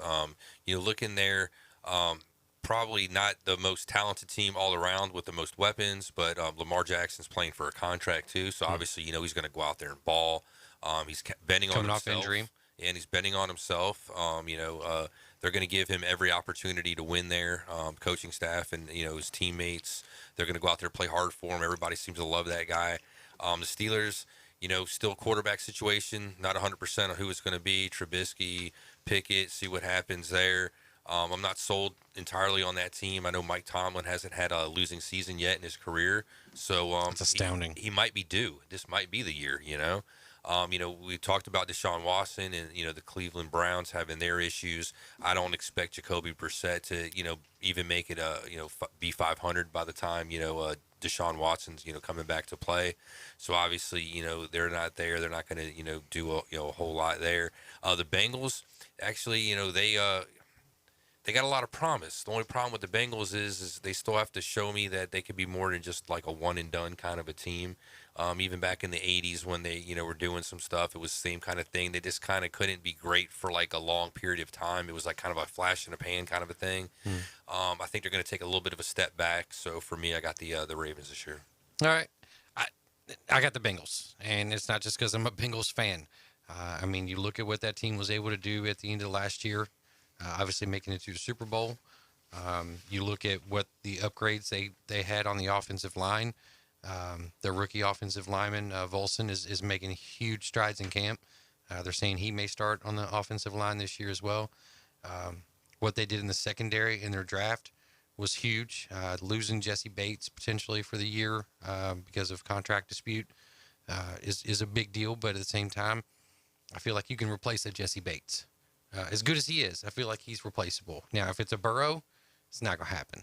But in Burrow, I trust. My sleeper in that one is the Ravens. And I use the word sleeper just because of how poorly they played last year. But they were a field goal away from making the playoffs. But Lamar coming off injury, playing for a contract. The team's finally healthy. J.K. Dobbins looks like he's going to be ready to go week 1. They're saying Rashad Bateman's going to be looking good. So I'm curious to see what Lamar and the Ravens do. I always pull for Lamar, but I got the Bengals in the AFC North. And don't forget about your Bengals, too. They probably got the best wide receiver core in the league. 100. You don't see Joe Burrow being another one of those quarterbacks that gets to the Super Bowl one time and never goes back? I don't think so. I really don't. Yeah. I feel that. AFC South, Caveman. All right, so AFC South, I'll go with Matt Ryan's new home in the Indianapolis Colts. Okay. Probably the most talented team in that division. Great offensive line. Wide receiver core isn't the greatest out there. Definitely great running back in Jonathan Taylor. Defense is still pretty decent, other than them going out and seemingly laying eggs for whatever reason it is against the Jacksonville Jaguars. It seems like, every year for the last few years, that seems to be their kryptonite. Outside of that, I think they're a pretty solid team. Rest of the division's kind of a question mark. Titans, as deep as they went, I'm still, not sold on Tannehill. We got to see if Derrick Henry can stay healthy. They moved away from A.J. Brown, so that team's not going to be the same as it was. Not to mention the other teams in the division, like, Houston. I mean, say what you want about them. They got decent, probably running backs. Mills, I think they're sold on that guy. I think that's going to be their quarterback for quite some time, actually. Unless for some reason they can either draft somebody that they really covet, or somebody just falls in their lap, that they can get trade for or sign as a free agent, like on a super deal or something like that. I think he's actually going to be their guy until he proves that he's not their guy. So and then obviously Jacksonville, they're on their way up. They got a better coach. We'll have to see how well Trevor Lawrence can play now, having Etienne and having some more weapons. Christian Kirk. Yeah. New coach. Who's New coach is definitely going to help. That's just not even the coach, just the whole atmosphere around the team is probably going to make things a lot better. But, I still got the Colts. Miles? Yeah, so I'm going bold prediction here with mine. I'm taking the Jags. Wow. I think that new coach, they have a new culture there. They have all the pieces there. They just got to put it together. And this division is very winnable for any of these teams. Good point. I want to see the Jags go out there and win it. All right. I'm going with the Colts as well. I don't believe in Tannehill and the Titans. I like Derrick Henry, but Tannehill I think is going to be not the starting quarterback by the time the season's over. I think you're going to see Malik Willis in there at some point. But I think the Colts and Matt Ryan has enough in the tank to get it done. All right. AFC West. This one's very intriguing. We only got a couple minutes here. AFC West, Rick Man. All right, for me, it's going to be the Chargers. I'm running the record saying Justin Herbert's probably going to win the MVP this year. I think he's going to jump out and have a really good year this year. They got tons of weapons on the offensive side of the ball, defensive side of the ball as well. Now, that defense is going to be very problematic. It is probably the toughest, division in football. It's going to be tough against, the Raiders and the Chiefs. I'm not too terribly sold on the Broncos, though, with Russell Wilson going over there. I think there's going to be some woes there. I don't think they're going to come out as hot and as strong as everybody thinks they are. I think that's actually the bottom class of the division. And actually, I think Kansas City's going to take a step back with losing Tyreek Hill and a few of their weapons, and I think they're going to finish third. And I think you're going to go Chargers, Raiders, Chiefs, Broncos. All right. The only problem I see with that is Patrick Mahomes has not lost a divisional game on the road in his career yet. So he's due. He is due. It's bound to happen. He's not going to go his whole career not doing it. But with that said, I'm taking the Chargers as well. They have everything there. They're going to have one. They have to take a step forward this year. If they don't, I think that coach has to be gone. He's had everything. He has one of the better quarterbacks in the league. He has to make something happen this year. All right. I'm still taking Mahomes. I think he's going to have something to prove. The loss of Tyrann Mathieu, I think, is bigger than the Tyreek Hill loss is on the defensive side of the ball, because he was kind of their leader on that side. But I think you're going to see a reinvigorated Mahomes, and I think you're going to see Andy Reid having to play it a little closer to the vest, because he's not going to have that deep shot threat with Tyreek Hill there. So I think you're going to see a little bit more reined in Patrick Mahomes and a little bit more focused in Patrick Mahomes. So listen to ESPN Northwest Florida on 104.3 or 102.1 in the Mariana area, or check us out on the ESPN Northwest Florida app. We're going to take a quick break here, but when we get back, we will cover the NFC and who we think are going to be taking those divisions in our last segment of the day.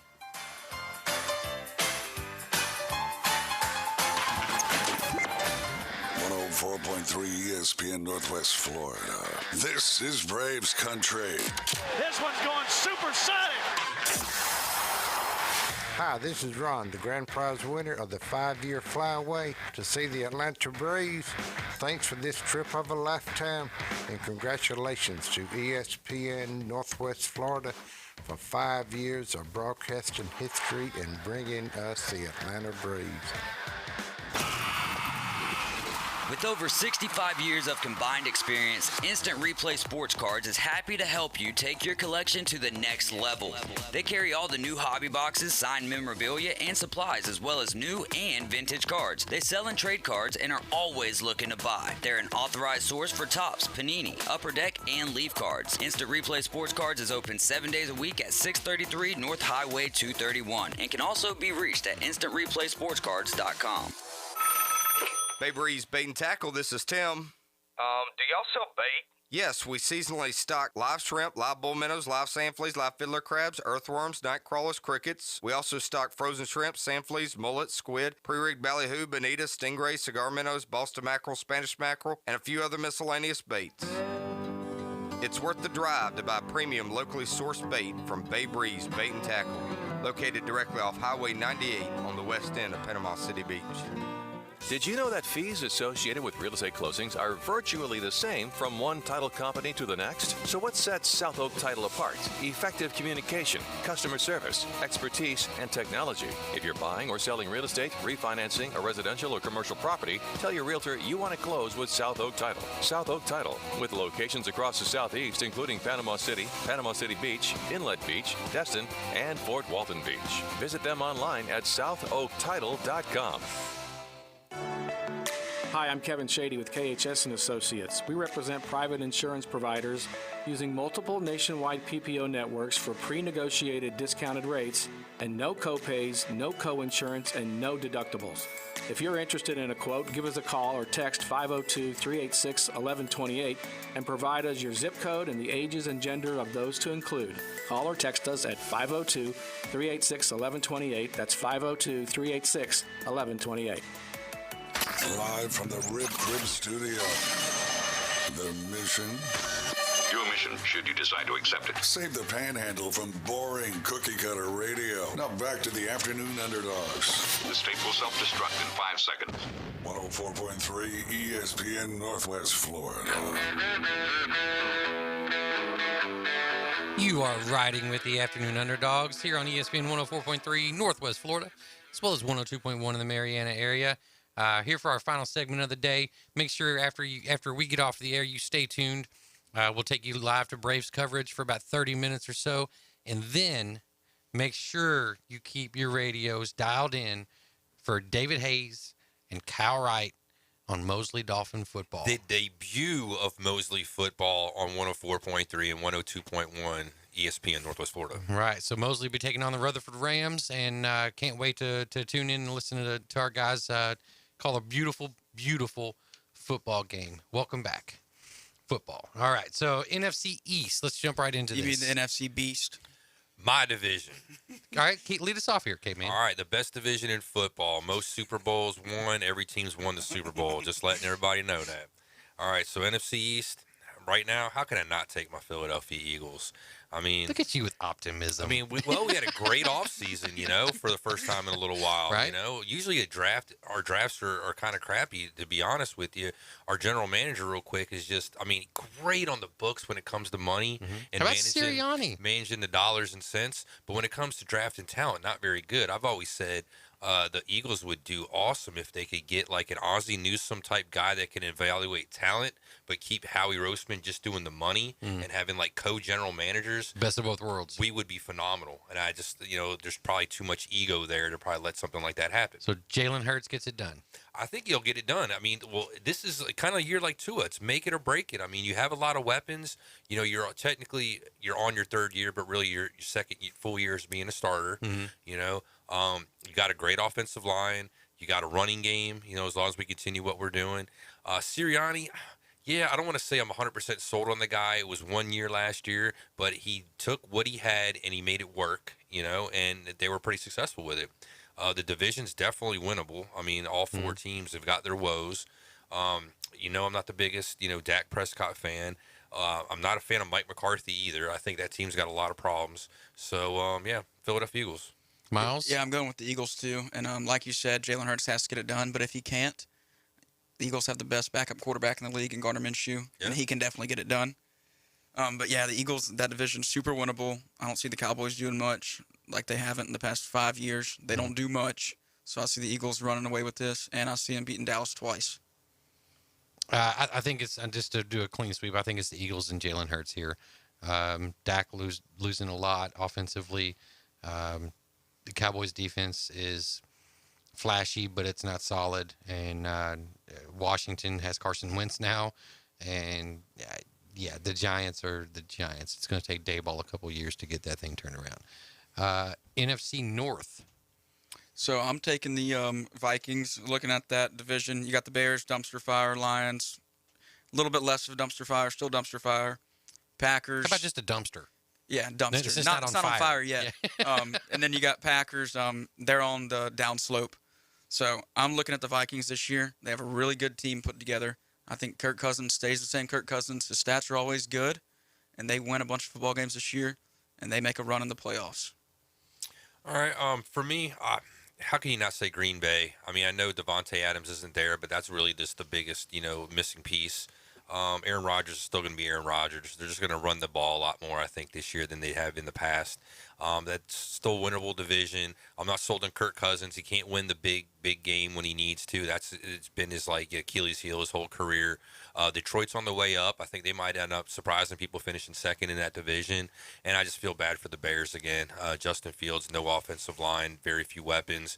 I was actually not surprised because I did say that they were going to win that game last night against Seattle, which they did, and they actually won it pretty impressively. They killed them. Yeah, until the last few minutes of that game when Seattle actually put up a touchdown. So preseason though isn't a needle on what's going on with the team. I would expect them to probably win some more preseason games, but not well in the regular season. I'm going with the Vikings here, but I think the Lions are going to make it interesting. I really do. I like the team, the fight that team had in the Lions last year, so I think it's a good call, them coming in second. The Vikings with Jefferson, and if Cook can stay healthy, that's the linchpin for the Vikings. If Dalvin Cook can just stay healthy for an entire season, play 15 games, I think they win that division easily.